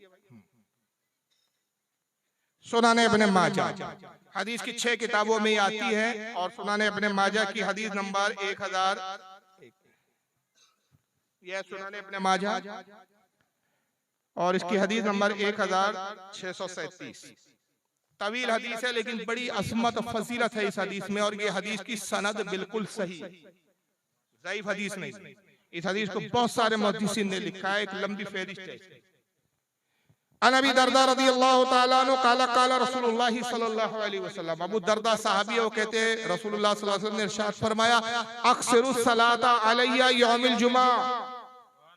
हुजूर ने कहा लोगों जुमे के दिन कसरत के साथ खूब मुझ पर दुरूद पढ़ो, और रोजाना दुरूद तो पढ़ो, लेकिन जुमे के दिन क्या करो, दुरूद में कसरत करो, इजाफा कर दो, ज्यादा दुरूद पढ़ो। क्यों? फ़इन्नहु मशहुदुन तशहुदुल मलाइका, इसलिए कि जुमे का वो दिन है कि बहुत बड़ी तादाद में फरिश्ते मेरी बारगाह में हाजिर होते हैं। सुभान अल्लाह, सुभान अल्लाह। बाकी दिन कितने आते हैं, बाकी दिन उसकी की कब्र पर कितने आते हैं? इमाम दारमी रहमतुल्लाह अलैह, जो इमाम बुखारी के उस्ताद है, सुनन दारमी में लिखते हैं कि रोजाना सुबह 70,000 फरिश्ते आते हैं, और शाम में 70,000, 1,40,000 रोजाना फरिश्ते आते हैं। और एक फरिश्ता जो एक बार हुजूर की कब्र पर हाजिर होगा, कयामत तक दोबारा आना नसीब नहीं होगा। जब हुजूर जिंदा ही नहीं है तो क्या मिट्टी के ढेर के पास आ रहे हैं फरिश्ते हुजूर की ज़ियारत के लिए? सरकार कहते हैं जुमे के दिन ये तादाद डबल हो जाती है, जुमे के दिन मुझ पे ज़्यादा दुरूद पढ़ो। फिर आगे फरमाते फ़इन्ना अहदन लन युसल्लिया अलैया इला उरीदत अलैया सलातु हत्ता यफरगा मिनहा, जब तुम में से कोई मुझ पर दुरूद पढ़ता है, फरिश्ते वो दुरूद मुझ तक पहुंचाते हैं, मैं उस दुरूद को सुनता रहता हूँ, यहाँ तक के पढ़ने वाला फारिग हो जाए, यानी पढ़ने वाला खुद दुरूद पढ़ना बंद कर दे, जब तक दुरूद पढ़ता रहता है मैं उस बंदे का दुरूद सुनता रहता हूँ। सुभान अल्लाह, सुभान अल्लाह, सुभान अल्लाह। इस हदीस की शरह में अकीदे की बड़ी प्यारी बात सुन लो। इसी हदीस की शरह में एक बहुत बड़े इमाम गुजरे, जिनको देवबंदी भी मानते हैं, अहले हदीस भी मानते हैं, और हम अहले सुन्नत बरेलवी मक्तब फिक्र के लोग भी मानते हैं। उनका नाम है इमाम काजी अयाज, 600 हिजरी के इमाम है। इमाम काजी अयाज क्या फरमाते, इस हदीस की शरह करते हुए एक दूसरी हदीस लाते हैं रसूलुल्लाह से। रसूलुल्लाह फरमाते हैं कि जब तुम में से कोई मेरा उम्मती मुझ पर दुरूद पढ़ता है, वो फरिश्ता दुरूद मुझ तक पहुंचाता है। साहबा ने अर्ज़ किया अल्लाह के नबी, वो फरिश्ता दुरूद पहुंचाता है तो आप कैसे जान लेते हैं कि किस उम्मती ने भेजा है? ये उम्मती तो अरबों खरबों है। आपके बंगाल में कितने मुसलमान सुन्नी है? लाखों की तादाद में। हिंदुस्तान में लाखों करोड़ों की तादाद में। पूरे दुनिया के मुल्कों में मुसलमान फैले। किस इलाके से कौन बंदा कहाँ से दुरूद पढ़ रहा है, कैसे हुजूर जानते? साहबा ने अर्ज़ किया अल्लाह के नबी फरमाते हैं कि जब फरिश्ता मुझ पर तुम्हारा दुरूद भेजता है तो तुम्हारा नाम भी बताता है, तुम्हारे बाप का भी नाम बताता है, तुम्हारे कबीले का भी नाम बताता है, तुम्हारे रहने की भी जगह बताता है। आका कहते हैं, गोया इमाम काजी अयाज कहते हैं कि जब कोई बंदा कोई उम्मती दुरूद पढ़ता है तो फरिश्ता कैसा कहते हैं, जैसे आपने कस्बा गोला की जमीन से दुरूद पढ़ा, और जैसे दुरूद पढ़ा तो फरिश्ता कहता है या रसूलल्लाह फुला इब्ने फुला ने कस्बा गोला जो हिंदुस्तान में बंगाल में, वहां से आप पर दुरूद और सलाम भेजा है। आए सुभान अल्लाह सुभान अल्लाह। नाम भी फरिश्ता बताता है, बाप का नाम बताता है, जगह का नाम बताता है, किस खानदान से बताता है। आका कहते जब वो मेरे उम्मती का नाम लेता है, वो उम्मती मेरे निगाहों के सामने होता है और मैं अपने उस उम्मती को ऐसे पहचान लेता हूँ जैसे बाप अपने बेटे को पहचान लेता है। नारे तकबीर, नारे रिसालत, मसलके आला हजरत, फैजाने आला हजरत, अजमत मुस्तफ़ा, नारे तकबीर, नारे रिसालत। वाह सुभान अल्लाह सुभान अल्लाह। ये है हुजूर की हयात। तो आका कहते हैं फरिश्ते उस दिन ज्यादा पर तादाद में मेरे पास हाजिर होते हैं, ज्यादा जुम्मे के दिन पढ़ो। अब साहबी वही सवाल कर रहे हैं, उनको पता है आने वाले जमाने में जर्जी जैसे बेवकूफ आएंगे। तो साहबा ने पहले ही सवाल कर लिया कि सरकार की ज़बान मुबारक से, ज़बान रिसालत से जवाब आ जाए, सनद और दलील हो जाए। काला कुल तो वो बादल मौत। हुजूर जब ये कह रहे थे उस वक्त तो हयात थे, जिंदा थे। साहबा कहते हैं या रसूलल्लाह क्या मौत के बाद भी आप दुरूद सुनेंगे? इंतकाल के बाद भी आप अपने उम्मती का दुरूद समात करेंगे? काला व बादल मौत, फरमाया हाँ हाँ मौत के बाद भी मैं अपनी उम्मती का दुरूद सुनूंगा। और क्यों सुनूंगा? इन्नल्लाह हर्रमा अलल अर्दी अन तक़ूला अज़्ज़ादल अंबिया अलैहिमुस्सलाम, इसलिए कि बेशक अल्लाह ने जमीन पर हराम कर दिया है कि वो अंबिया के जिस्मों को खाए। अंबिया के जिस्म मिट्टी में नहीं मिलते, वो अपनी कब्र में जिंदा होते। और कैसे जिंदा होते? फ़नब्युल्लाहि हय्युन युरज़क़, अंबिया अल्लाह के अपनी कब्रों में जिंदा होते हैं और अल्लाह की तरफ से उनको रिस्क भी दिया जाता है। सुभान अल्लाह सुभान अल्लाह। तो रिस्क जिंदा खाते हैं कि मुर्दा खाते हैं? रिस्क भी दिया जाता है। हय्युन फ़नब्युल्लाहि, अल्लाह के नबी। एक एक लफ्ज का तर्जुमा सुनो। फ़नब्युल्लाहि, बस अल्लाह के नबी। हय्युन, जिंदा होते। युरज़क़, उनको रिस्क दिया। ये सुनाने इब्न माजा की हदीस है और इसी हदीस को इमाम मुंसरी ने भी तरगीब व तरहीब, सब हदीस की किताबों के नाम और ये मुहद्दिसीन के नाम, कई कई जिल्दों में इनकी किताबें उन्होंने भी लिखा। इसको मोहम्मद बिन अब्दुल्लाह अल खतीब तबरेज़ी ने मिशकात शरीफ जो हदीस की किताब है उसके अंदर भी इस हदीस को लिखा। इमाम तक़ियुद्दीन सुब्की ने लिखा, बहुत सारे कई इमामों ने लिखा, एक लंबी फहरिस्त। और ये हदीस सनद के एतबार से भी सही है, ज़ईफ या कमजोर या झूठी या मौजू नहीं। तो हदीसें तो हमें बता रही है कि सरकार जिंदा है, सुनते हैं, दुरूद भी सुनते हैं, उम्मती को भी पहचानते हैं।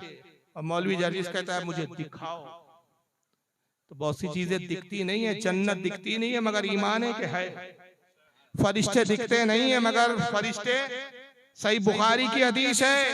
अब सही बुखारी का तो कोई इनकार नहीं कर सकता। अल्लाह के नबी फरमाते हैं कि जहां मजलिस होती है, नेक लोग जमा होते हैं, जिक्र अल्लाह जिक्र रसूल होता है, कुछ रहमत के फरिश्ते उस बज़्म में आते हैं और परों से उस बज़्म को ढांप लेते।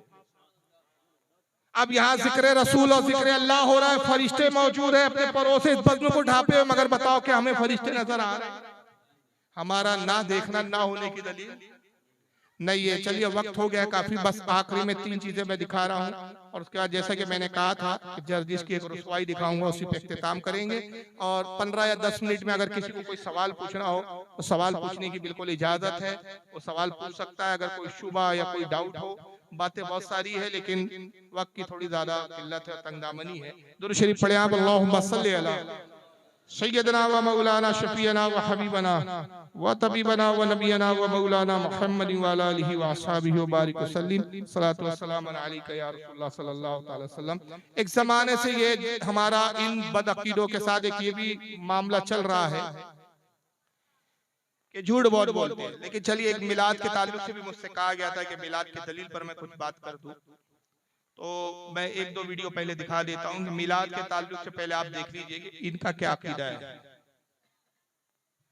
और उसके दलाइल फिर हमारे क्या पास है, उसके बाद फिर इंशाल्लाह आगे बात करते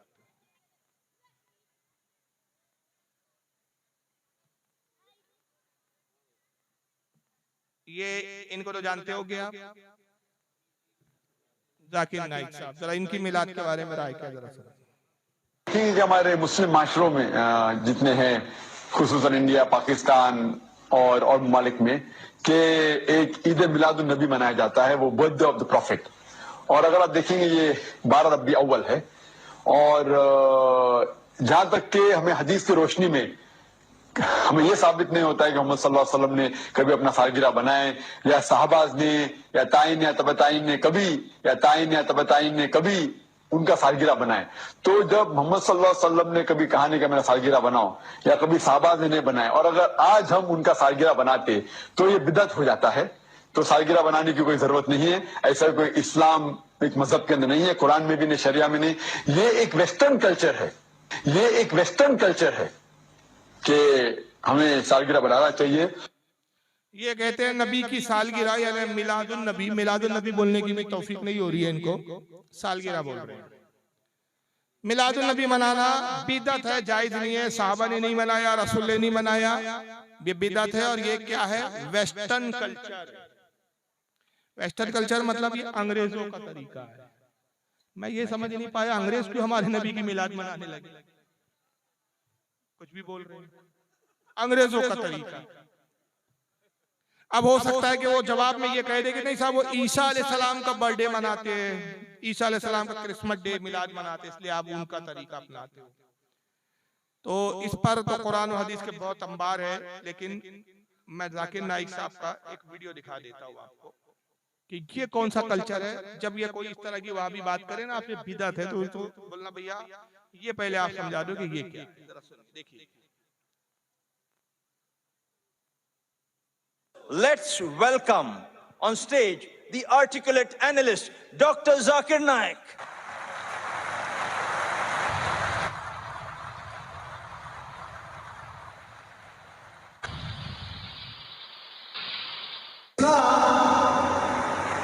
That is peace acquired by submitting your will to Almighty God is the only solution for the whole of humanity. And worship the Creator. अल्हम्दुलिल्लाह वस्सलातु वस्सलाम। ये पहली एक जलसे की एंट्री है, बम्बई में जलसा हो रहा है और जाकिर नाइक साहब स्टेज पर आते तो पहले ऐसा लगता है कोई मौलवी या कोई स्कॉलर नहीं आ रहा है, कोई विलन आ रहा है, और आते ही पूछेगा कितने आदमी थे। अमजद खान आ रहे हैं। ये कौन सा कल्चर है भाई? अभी स्टेज पर आपके इस मस्तक पर उलमा आए, मैं आया, मुझसे पहले और भी खतीब आए, शोरा आए, आपने कैसे इस्तकबाल किया? बोलिए। नारे रिसालत आ रहा था खतीब, लेकिन आप तारीफ बयान कर रहे थे अल्लाह। नारे तकबीर ना अल्लाह अकबर, यानी अल्लाह बहुत बड़ा है। नारे रिसालत, नबी का नारा लगाओ, मतलब या रसूल अल्लाह। आ रहा है अहले सुन्नत का आलिम दीन, लेकिन आप तारीफ अल्लाह रसूल की बयान कर रहे हैं। ये हम अहले सुन्नत का तरीका, और ये इनका तरीका है। जब ये आ रहे हैं तो पहले से पीछे से ढोल डुम डुम बजते हैं, लाइट आता है, फिर वो कौन सा क्या है पता नहीं, अल्लाह जाने, प्लेटफॉर्म से आ रहे हैं, गोला खुलता है, गोले में से आप बरामद होते हैं। अभी दूसरी एंट्री भी देखिए, उसके बाद फिर हम बात करते हैं। ये दूसरी एंट्री है। जैसा कि मैंने अर्ज किया, ख़वातीन हज़रात, हमारी ये आज की आखिरी नशिस्त है।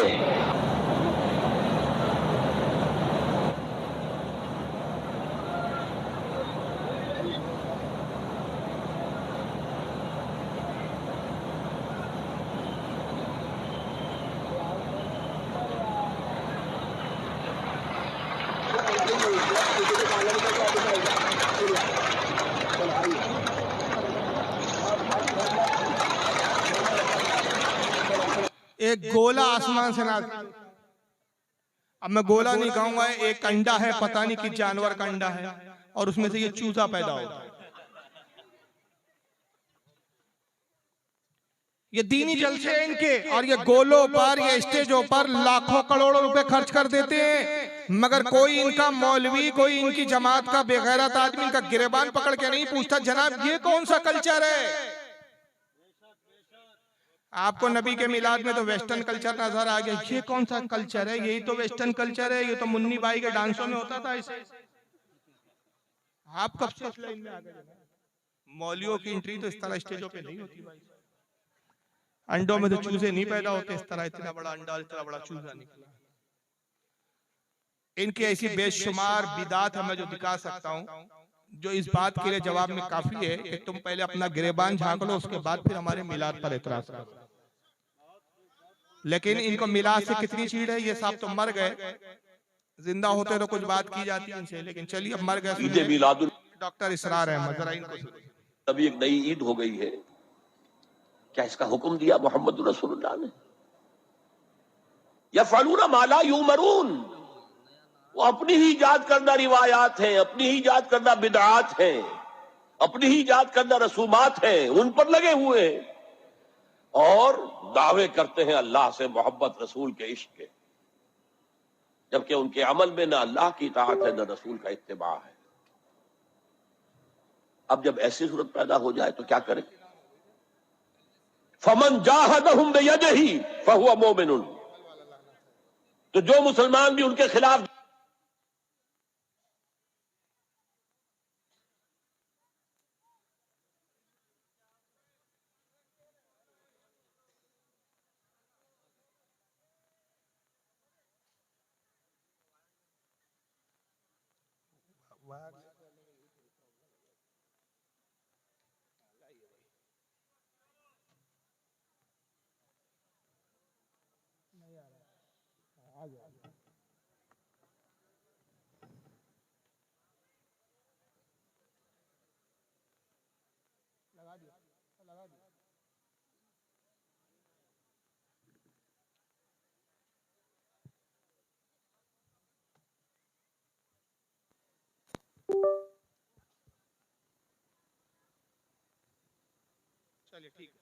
सुनिए, ईद मिलादुन नबी एक नई ईद हो गई है, क्या इसका हुक्म दिया मोहम्मद रसूलुल्लाह ने?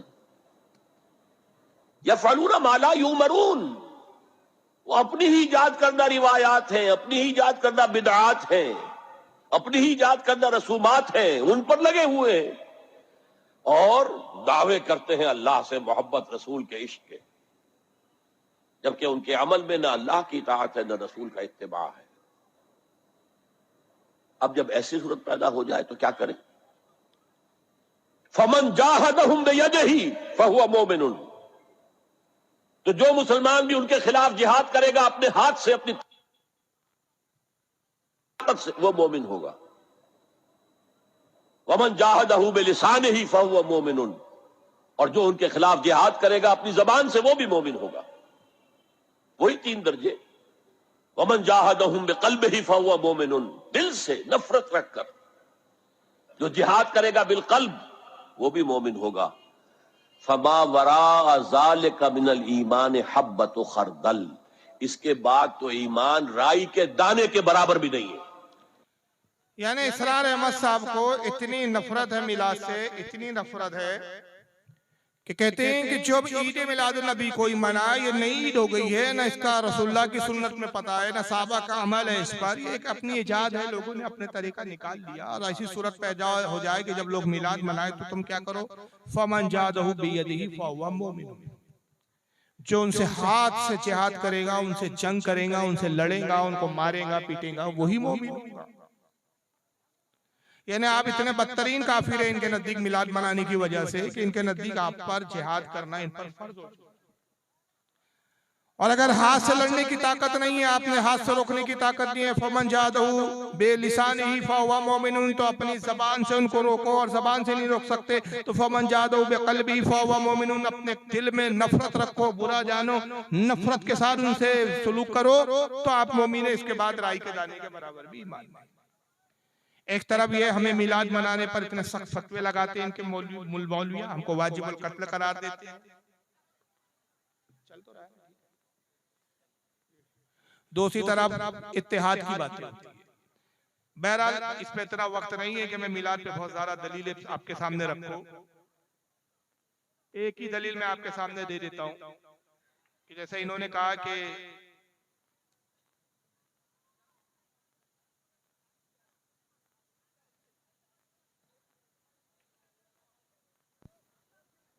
ये देखिए, ये सही मुस्लिम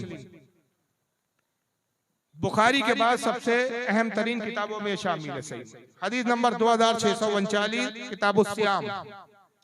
अन अबी कतादा अल अंसारी रज़ियल्लाहु तआला हज़रत अबू कतादा अंसारी रज़ियल्लाहु ताला से रिवायत है, वो कहते हैं अन्ना रसूलुल्लाह सल्लल्लाहु अलैहि वसल्लम सुइला अन सौमिल इस्नैन, कहते हैं हुजूर सल्लल्लाहु अलैहि वसल्लम हर पीर के दिन रोजा रखते थे। तो साहबा ने पूछा अल्लाह के नबी क्या बात है कि आप हर पीर को पाबंदी से रोजा रखते? फ़क़ाला फ़ीही उलिदतु व फ़ीही उन्ज़िला अलैया, कहा मैं पीर के दिन इसलिए रोजा रखता हूँ कि इसी तारीख को, इसी पीर के दिन मैं पैदा हुआ और इसी पीर में सबसे पहले मुझ पर वही नाज़िल। गोया हुजूर सल्लल्लाहु अलैहि वसल्लम ने साल भर अपने मिलाद को, अपने पैदाइश के दिन को याद रखा और बतौर शुक्र अल्लाह की बारगाह में वो रोजा रखते थे, अल्लाह की रजा। तो जब हुजूर हर साल उसको, हर पीर को रोजा रखे और अपने मिलाद को याद करे, तो क्या हम साल में एक बार भी इसको याद ना करें? अब आइए, मैं मिलाद के ताल्लुक से बहुत सारी बातें हैं, लेकिन उतना वक्त नहीं है। जैसे कि मैंने कहा, अरे क्या हो गया भाई, इधर आइए, इधर बैठिए, सब चलिए।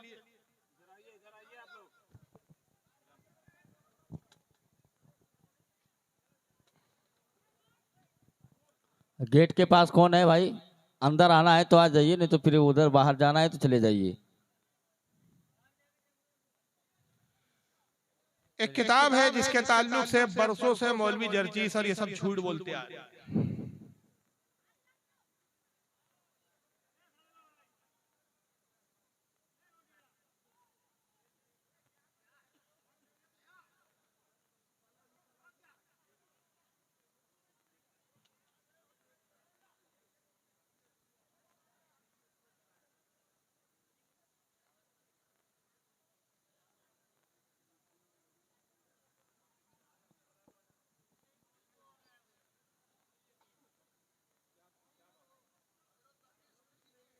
जी चलिए, ये आखिरी वीडियो जो मैं बता रहा था आपको, ये आपका कस्बा गोला, और आप ही के बंगाल में एक आता है लाल गोला। लाल गोला में इसकी कैसी लाल हुई है। मगर ये वीडियो दिखाने से पहले एक वीडियो दिखाता हूं कि ये जो नबी की तौहीन करने वाले, इनके मुल्लाओं के नजदीक इनका दर्जा, इनका मकाम क्या है, पहले वो जरा जान लीजिए आप। सुनिए, उस जगह जलसा होता है, ये लाल गोला का ही जलसा है, बिहार का जलसा है। ये उसका साथी है मौलवी जर्जीस का, जिसका नाम है मौलवी तौहीद आलम। जरा इसकी बकवास सुनिए। मौलाना जर्जी साहब के तकरीर के बाद कितने लोग हैं, कितने मोहब्बत रखने वाले हैं कि जाओ मौलाना का आने जाने के खर्च के बराबर पैसा हम दे के जाएंगे। अगर नहीं दे के जाते हैं तो इससे बढ़कर इस्लाम की बेइज्जती और क्या होगी। अगर नहीं दे के जाते हैं तो इससे बढ़कर इस्लाम की बेइज्जती और क्या होगी। ये मुस्लिम लॉकडाउन के बाद बिहार की धरती में पहला प्रोग्राम है। इतना बड़ा प्रोग्राम पूरे बिहार में 2020 से लेकर 21 का ये पहला है। 2020 में प्रोग्राम नहीं हो सका था। मैं आपसे गुजारिश करके जाना चाहता हूं आपके सामने अब शहंशाही खिताबत हजरत मौलाना मोहम्मद जर्जी साहब चतुर्वेदी इटावा यूपी तशरीफ ला रहे हैं। आप हजरात उनकी तकरीर को बड़ी दिलजमी, हल्ला ना करें, शोरगुल ना करें, बड़ी शांति के साथ उनकी तकरीर को सुने। इनकी तकरीर को सुनने के लिए पूरे अरब व अजम, पूरे भारत के अंदर अल्लाह ने ऐसी तकरीर का मलका दी है कि अल्लाह का शुक्र है कि किसी भी मजहब में, किसी भी मसलक में इतने अच्छे, इतने बड़े और इतनी कम उम्र में ऐसा खतीब अभी हिंदुस्तान पे नजर नहीं आ रहा है। हिंदुस्तान पाकिस्तान में एक पर एक खतीब तो है, लेकिन सबों पर फाइक हजरत मौलाना जर्जी साहब चतुर्वेदी हैं और हो जाते हैं। ये अल्लाह की तरफ से दैन है।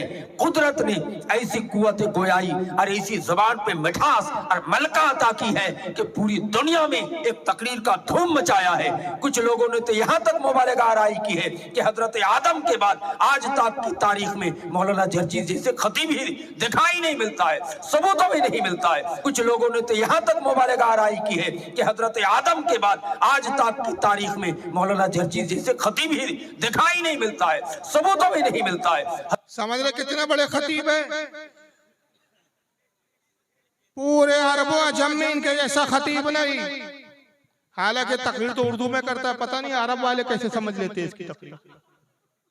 अरबो अजम में इसके जैसा खतीब नहीं है। और इतने बड़े खतीब है कि हजरत आदम से लेकर, कब से, हजरत आदम से लेकर अब तक ऐसा खतीब पैदा ही नहीं हुआ।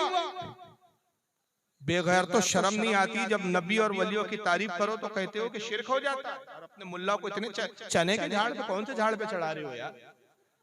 नारियल के झाड़ पे चढ़ा रहे हो, या वो क्या एक बड़ा लंबा झाड़ होता है आप ही लोगों क्या ताड़ी का झाड़ है, ताड़ी के झाड़ पे चढ़ा रहे हो, कहाँ चढ़ा रहे हो? आदम अलैहिस्सलाम से लेकर आज तक कोई खतीब पैदा नहीं हुआ क्या? अंबिया इकराम खतीब नहीं थे? हजरत दाऊद अलैहिस्सलाम का हाल क्या था? जब ज़बूर की तिलावत करते पानी दरिया का थम जाया करता था, आसमान के उड़ते हुए परिंदे रुक जाया करते थे। और यहाँ तक हदीस पाक में आता है कि जब खौफे इलाही में हजरत दाऊद अलैहिस्सलाम खिताब करते, आप हर हफ्ते खिताब किया करते थे, महीने में 4 मौका 4 मरतबा आप तकरीर करते। और जब खौफे इलाही पे बयान करते और तकरीर खत्म होती, सैकड़ों जनाजे उठते थे। खौफे इलाही में अल्लाह की मोहब्बत और याद में लोग अपनी जानें दे देते।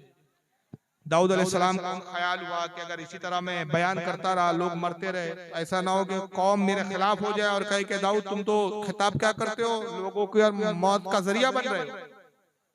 तो जनाब दाऊद अलैहिस्सलाम ने किया कि हफ्ते में तकरीर करने की बजाय फिर आपने 15 दिन में 1 मरतबा खिताब शुरू कर दिया, मगर मरने वालों की तादाद वैसी ही रही। फिर आपने ये किया कि हफ्ते में 1 मरतबा खिताब, महीने में 1 बार खिताब करते थे आपसे। फिर मरने वाले वैसे ही रहे और बहुत लोग जब आपकी मजलिसों में इंतकाल करने लगे तो आपने ख्याल किया कि साल में सिर्फ 1 बार खिताब करूं। तो अल्लाह ताला ने वही भेजी कि दाऊद महीने में 1 मरतबा जरूर खिताब किया करो, साल में नहीं। और ये ना सोचो कि ये जो लोग मर जाते हैं तो तुम इनके जान का जो है नुकसान करते हो या तुम इसके जिम्मेदार हो। ऐ दाऊद, जो तेरी बज़्म में तेरे तकरीर और खिताब के दौरान इंतकाल कर जाता है, हम न उससे हिसाब लेते हैं न किताब लेते हैं, डायरेक्ट जन्नत में डाल देते हैं। क्या बात है, सुभान अल्लाह सुभान अल्लाह। तो तुम्हारी मजलिस है दाऊद, ये जन्नत में जाने का सबब हो रही है गुनाहगार। वो खतीब थे दाऊद अलैहिस्सलाम। हजरत नबी पाक का क्या आलम था, हज़रत कहते हैं तेरे आगे यूं लचे हैं दबे फुसा अरब के बड़े बड़े, यूं जानिए कि मुंह में ज़बा नहीं बल्कि जिस्म में जा। हाय बाबा सुभान अल्लाह सुभान। मौला अली की फुसात का क्या कहना। बड़े बड़े खतीब गुजरे, बड़े बड़े अम्बिया खिताबत में गुजरे। सरकार जब कलाम करते तो लोग सुन के कहते मा हाजा कलामुल बशर, किसी इंसान का कलाम हो ही नहीं सकता। हाय हाय। मगर ये चने के झाड़ पे जब चढ़ाने आए तो कहते आदम अलैहिस्सलाम से लेकर आज तक इस जमीन पर मौलाना जर्जी जैसा खतीब पैदा ही नहीं हुआ। भाई ठीक है, आपके बलात्कारी बाबा सुनिए, जर्जी जैसे खतीब ही दिखाई नहीं मिलता है, सबूतों में नहीं मिलता है। कुछ लोगों ने तो यहाँ तक मुबारक आराई की है कि हजरत आदम के बाद आज तक की तारीख में मौलाना जर्जी जैसे खतीब ही दिखाई नहीं मिलता है, सबूतों में नहीं मिलता है। हजरत मौलाना की तकरीर सुनने के सबूत नहीं है, सबूत में नहीं मिलता है, दिखाई नहीं देता है, आज तक ऐसा खतीब पैदा नहीं हुआ।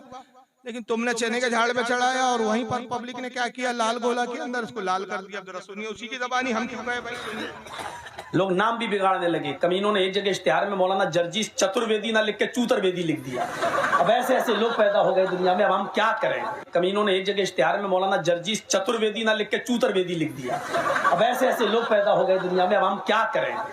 इसलिए अब अतुर्वेदी चतुर्वेदी का लफ्ज काटिए, इश्तिहारों से मत लगाइए, सिर्फ मौलाना। अब आप लोग भी एक गलत कर, जर्जीस आलम, जर्जी, मेरा नाम जर्जीस आलम नहीं है। गुस्सा आता है जब जर्जीस आलम देख लेता हूँ इश्तिहार में, लगता मैं हूं ही नहीं जर्जीस आलम, भाग जाऊंगा। मेरा नाम जर्जीस आलम नहीं है, मेरा नाम मोहम्मद जर्जीस है।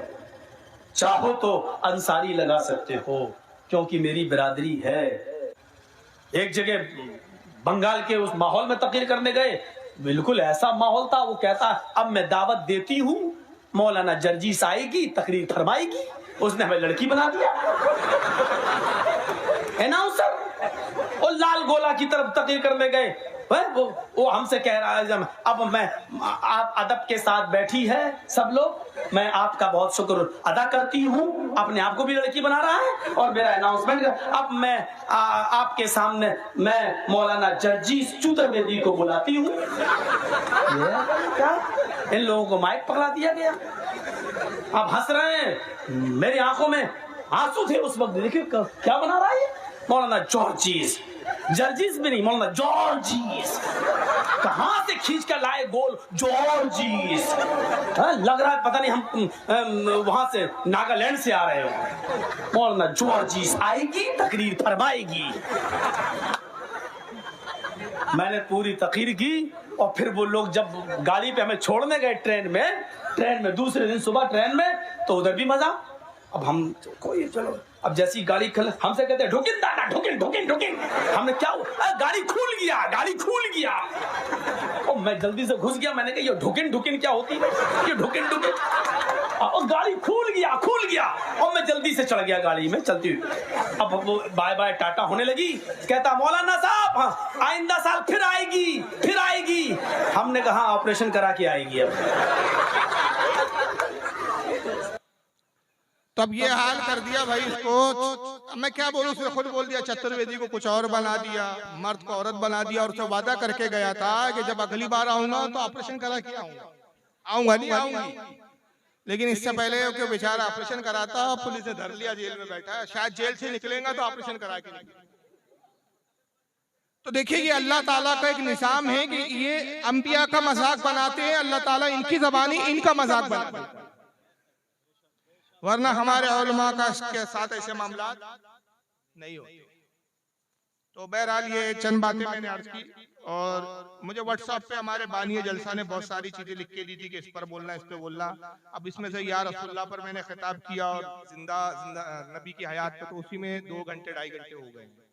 तो बहुत सारे उन्वानात है, उन ताल्लुक से इनके एतराज और जवाब देने दूंगा तो बहुत लंबा हो जाएगा। मुख्तसर में जो उन्होंने सवालात भेजे थे कि इन चीजों पे बोलना है, मुख्तसर मैं जवाब दे देता हूँ कि मज़ार पर चादर डालने के ताल्लुक से भी बयान करे कहते। देखिए औलिया इकराम की मज़ार हो या अंबिया इकराम की मज़ार, इस पे चादर डालना अच्छा अमल है, मुस्तहब अमल है।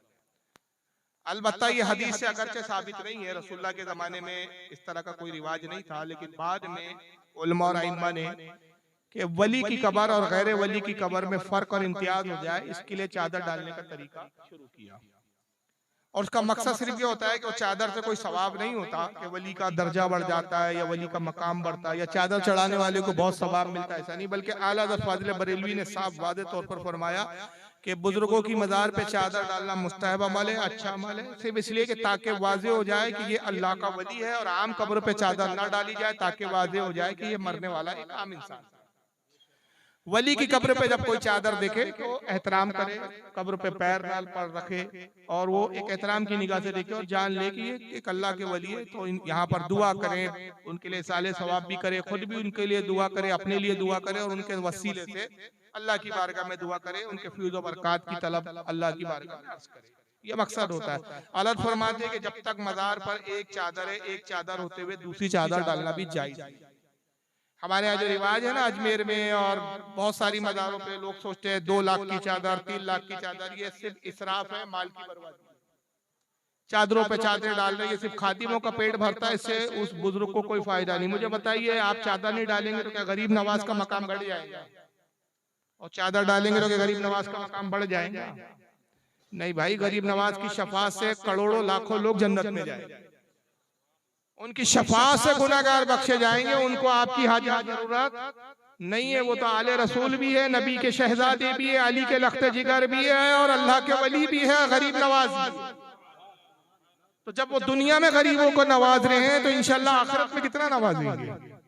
तो उनको चादर की हाजत नहीं, चादर तो सिर्फ एक एहतराम के लिए कब्र पे डालने को। तो ये जो लाखों की चादरें डाली जाती है, इससे कोई फायदा नहीं, इससे बचना चाहिए। एक सवाल इन्होंने ये भी भेजा है, सुन्नी नबी पाक सल्लल्लाहु अलैहि वसल्लम का नाम सुनकर अंगूठा चूमते, इसकी क्या दलील है? तो इसकी दलील बहुत सारी हदीसों में आई है, हालांकि मजमूई तौर पर वो हदीस ज़ईफ है, लेकिन फजाइल में, फजीलत में, तरगीब और तरहीब में, यानी नेक कामों की जिसमें तरगीब दिलाई गई हो, नेक कामों की तरफ अल्लाह के रसूल का हुक्म जिसमें हो, ऐसे मामलात में हदीसों पर अमल जो है वो जायज़ है, मुस्तहब अमल है। अब हदीसों में जैसे आया है, इमाम सकावी रहमतुल्लाह अलैह एक मुहद्दिस गुजरे बहुत बड़े, इमाम शमसुद्दीन सकावी, उनकी अल मकासिदुल हसना किताब है, मुल्ला अली कारी की मिरकात की शरह है, ये सारे आइम्मा मुहद्दिसीन नकल करते, बड़े बड़े मुहद्दिस है कि अल्लाह ताला ने जब हजरत आदम की तख्लीक फरमाई तो अल्लाह ने आदम को खिताब किया कि अबू मोहम्मद, ए मोहम्मद के बाप। तो आदम अलैहिस्सलाम ने अर्ज किया कि परवरदिगार, तूने मुझे अबू मोहम्मद कह के खिताब किया, मोहम्मद के बाप। ये मोहम्मद कौन है जो मेरी औलादों में? रब ने फरमाया तेरी औलादों में होंगे, इनके नूर की तख्लीक में तुझसे पहले कर चुका। लौलाका लमा खलक़तुल अफ़लाक, ऐ आदम अगर इस जात को पैदा करना मकसूद ना होता, मैं कायनात की तख्लीक ही ना करता। इन्हीं के सदके में मैंने कायनात बनाई और बशक्ल नूर मैंने मोहम्मद को अपने कुर्बे खास में रखा। ये जाहिर में तेरी औलादों में होंगे, बातिन में तेरे बाप, ये ना होते तो तेरा वजूद ना होता। तो हजरत आदम ने अर्ज किया, मौला उस मेरे बेटे के नूर को मुझे दिखा और मुझ पर जाहिर कर। रब ने फरमाया कि आदम अपने अंगूठों की तरफ देखो। जनाब आदम सलाम ने अंगूठे की तरफ देखा, आपके अंगूठे के नाखून में रसूलुल्लाह का नूर जलवा गया, आपका अंगूठा रोशन हुआ। और जब हुजूर के नूर को देखा, इतनी मोहब्बत दिल में जा गुजरी हुई हजरत आदम की, मोहब्बत में अंगूठों को बोसा देके आंखों से लगा लिया। वहां से हजरत आदम की सुन्नत बनी। फिर इस सुन्नत पर अमल जनाब अबू बकर सिद्दीक ने किया। इमाम सकावी कहते हैं कि एक मरतबा सरकार तशरीफ फरमाते मस्जिद में, अबू बकर भी थे और हजरत बिलाल अजान दे रहे। और जब हजरत बिलाल रजी अल्लाह ताला अन्हु अजान में इस मकाम पर पहुंचे, अशहदु अल्ला इलाहा इल्लल्लाह, अशहदु अन्ना मुहम्मदुर रसूलुल्लाह, अशहदु अन्ना मुहम्मदुर रसूलुल्लाह पर जब हजरत बिलाल पहुंचे तो अबू बकर सिद्दीक ने अंगूठा लिया, चूमा और आंखों से मस्का। सरकार ने देखा, मुस्कुरा दिया। जब अजान खत्म हुई तो आपने फरमाया, अबू बकर तुमने ऐसा क्यों किया? अर्ज किया, या रसूलल्लाह आपके जद्दे आला आदम ने ऐसा किया, उनकी सुन्नत मैंने अदा की। जब आपका नाम आया, उन्होंने आपके नूर को देख के बोसा दिया, मैंने आपके नाम को सुनकर बोसा दिया। सरकार खुश हुए फरमाया कि जो मेरे साथी, मेरे रफीक, मेरे महबूब अबू बकर ने किया, मेरी उम्मत में से जो कोई अजान में मेरा नाम सुन के ये अमल करे, उसकी ता हयात आंखों की बीनाई जाए नहीं हुई। तो उसकी बरकत यह है कि आंखों से नाबीना नहीं होता जो रसूलुल्लाह के नाम को चूम कर आंखों से मस्त करता है। तो ये हदीसों में इसका जिक्र है। लेकिन मैं अर्ज कर दूं कि अगरचे हदीस सनद के एतबार से ज़ईफ है, लेकिन ज़ईफ है, झूठी नहीं। और ज़ईफ हदीस पर अमल तरगीब में और तरहीब में और सवाब की जहां बशारत है, उन चीजों पर उस पर अमल जायज होता है। झूठी हदीस पर अमल की जरूरत नहीं होती। नबी पाक जिंदा है तो ये तो मैं बता चुका हूँ जर्जिस का। कुछ फिरके सऊदिया को दलील बनाते हैं। अब इसके लिए तो बहुत लंबा खिताब करना पड़ेगा। सऊदिया देखिए हमारे लिए कोई सनद नहीं है, सऊदिया के बादशाह सनद नहीं है, सऊदिया के उलमा सनद नहीं है। सऊदिया अरब किसी हदीस की किताब का नाम नहीं है, याद रखिए। सऊदिया अरब कुरान का नाम नहीं है। मुसलमान दुनिया में कहीं भी रहे उसके लिए दलील क्या है? कुरान और हदीस, सहाबा का अमल, रसूलुल्लाह का। मैंने इब्तिदा यहीं से की थी कि अकीदा वही तस्लीम किया जाएगा जो अकीदा सहाबा रसूल के अकीदे से मैच करता हो। अगर वो सहाबा रसूल के अकीदा ना हो तो उस अकीदे पर, उसको अकीदे के तौर पर कबूल नहीं किया जाएगा।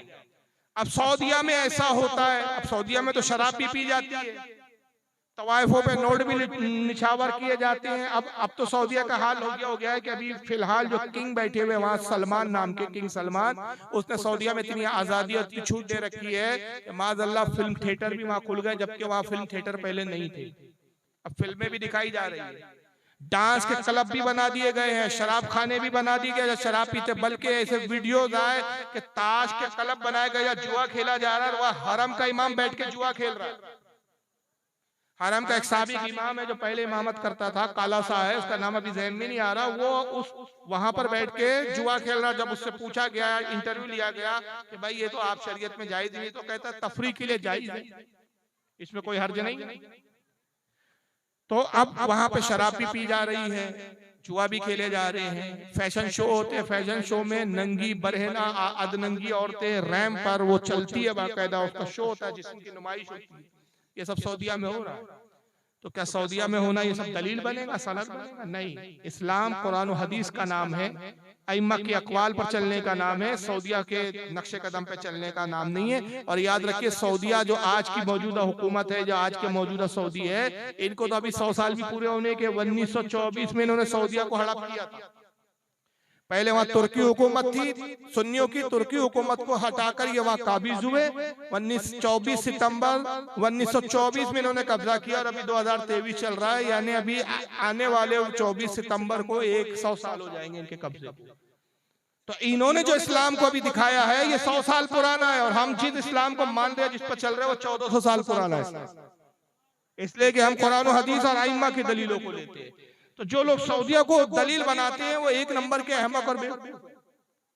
और अगर वो कहते हैं कि सऊदिया में होता है इसलिए तुमने भी वैसा करना चाहिए, तो आप शराब पीजिए भाई, हमारे नजदीक तो हराम। तो बहरहाल सऊदी हमारे लिए कोई मेयार नहीं। कुछ फिरके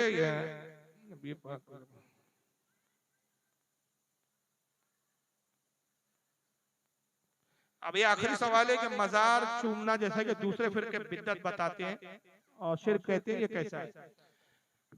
औलिया की कब्र को और मजार को चूमना, इस पर थोड़ा सा इख्तलाफ है उलमा का। बाद उलमा कहते हैं कि अगर सजदे जैसी कैफियत ना हो, सिर्फ झुक कर चौकट को चूम लिया जाए तो जाए। और बाद उलमा कहते हैं कि सजदे की नियत नहीं होती, लिहाजा उस तरह हद तक झुक कर भी अगर चूम ले और नियत सजदे की ना हो तो जायज है। और नऊज़ बिल्लाह अगर किसी की नियत है कि मैं सजदा कर रहा हूँ तो ताजीम के सजदे की नियत है तो तब तो हराम है। अगर सजदे की नियत है और नियत में यह है कि मैं ताजीमन सजदा कर रहा हूँ, सजदे ताजीमी कर रहा हूँ, तो उसको हराम का। और सजदे ताबुदी कर रहा हूँ, ताबुदी कहते हैं इबादत का सजदा, ये तस्वुर हो कि मैं इस बुजुर्ग की इबादत कर रहा हूँ, तो वो शिर्क है। लेकिन कोई कम इल्म से कम इल्मी सुन्नी किसी वली की मजार को चूमता है तो उसकी नियत इबादत की नहीं है। इबादत का गुमान करना ये बदगुमानी है, मोमिन पर बदगुमानी खुद हराम है। तो चूमना जायज है और इसका सबूत रसूलुल्लाह के सहाबा की सीरत में हमें मिलता है। जैसे कि इमाम हाकिम की किताब है अल-मुस्तदरक हदीस की किताब है, उसमें उन्होंने बाकायदा हजरत अबू अय्यूब अंसारी का बारे में हदीस लिखी कि अबू साले दाऊद इब्न अबी साले का रावी है, वो कहते हैं कि मैंने देखा कि हजरत अबू अय्यूब अंसारी रसूलुल्लाह के रोजे पर जाते और हुजूर की कब्र मुबारक से को लिपट कर चूमते। इसी तरह बहुत सारी किताबों में जैसे अदबुल मुफरद में इमाम बुखारी वगैरह ने लिखा कि हजरत अब्दुल्लाह इब्न उमर की आदत करीमा थी कि वो रोजे रसूल पर हाजिर होते, जब सफर पे निकलते हुजूर के रोजे पे जाते, सलाम करते, अपने वालिद के कब्र पे जाते सलाम करते, अबू बकर की कब्र पे आते सलाम करते, और फिर मस्जिद में आके हुजूर के मिंबर शरीफ को चूमा करते थे, बोसे देते थे।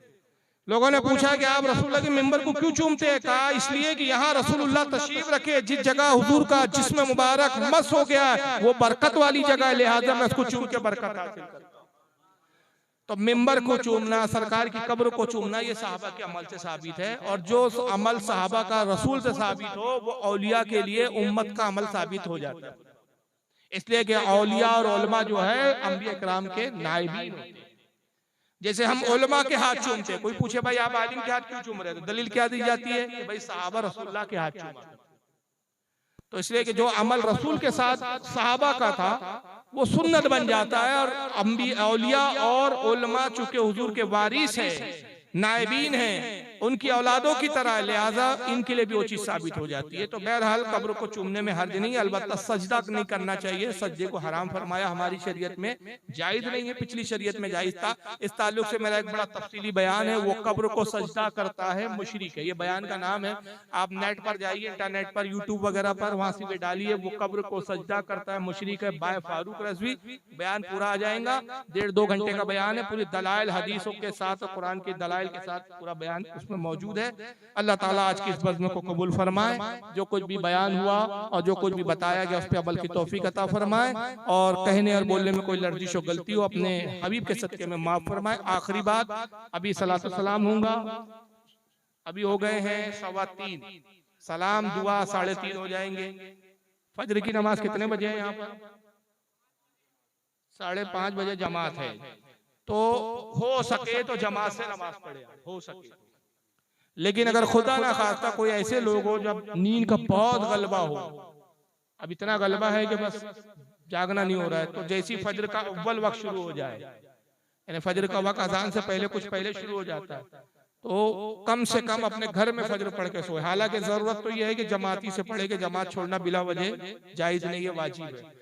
तो कोशिश करें कि अगर आज की रात, आज की बज़्म हम अल्लाह रसूल के जिक्र में गुजारे तो फजर भी पढ़े। ऐसा ना हो कि रात तो नेकी में गुजरी और जो फर्ज है उसी को छोड़ दिया। तो आप फजर की नमाज पढ़ेंगे कि नहीं आज? और कल परसों बाद में भी पढ़ेंगे कि नहीं, कि बस फिर खत्म? जलसे का असल फायदा यही है कि बंदा बाअमल हो जाए, अमल की तरफ उसकी रग़बत हो जाए। अल्लाह ताला हमें शरीयत पे चलने की तौफीक अता फरमाए। वमा अलैना इल्लल बलागुल मुबीन। चलिए क्या प्रोग्राम है? कुछ आपका चलना है? आपका क्या आ गया? आपका प्रोग्राम है, आप अपने प्रोग्राम के हिसाब से चला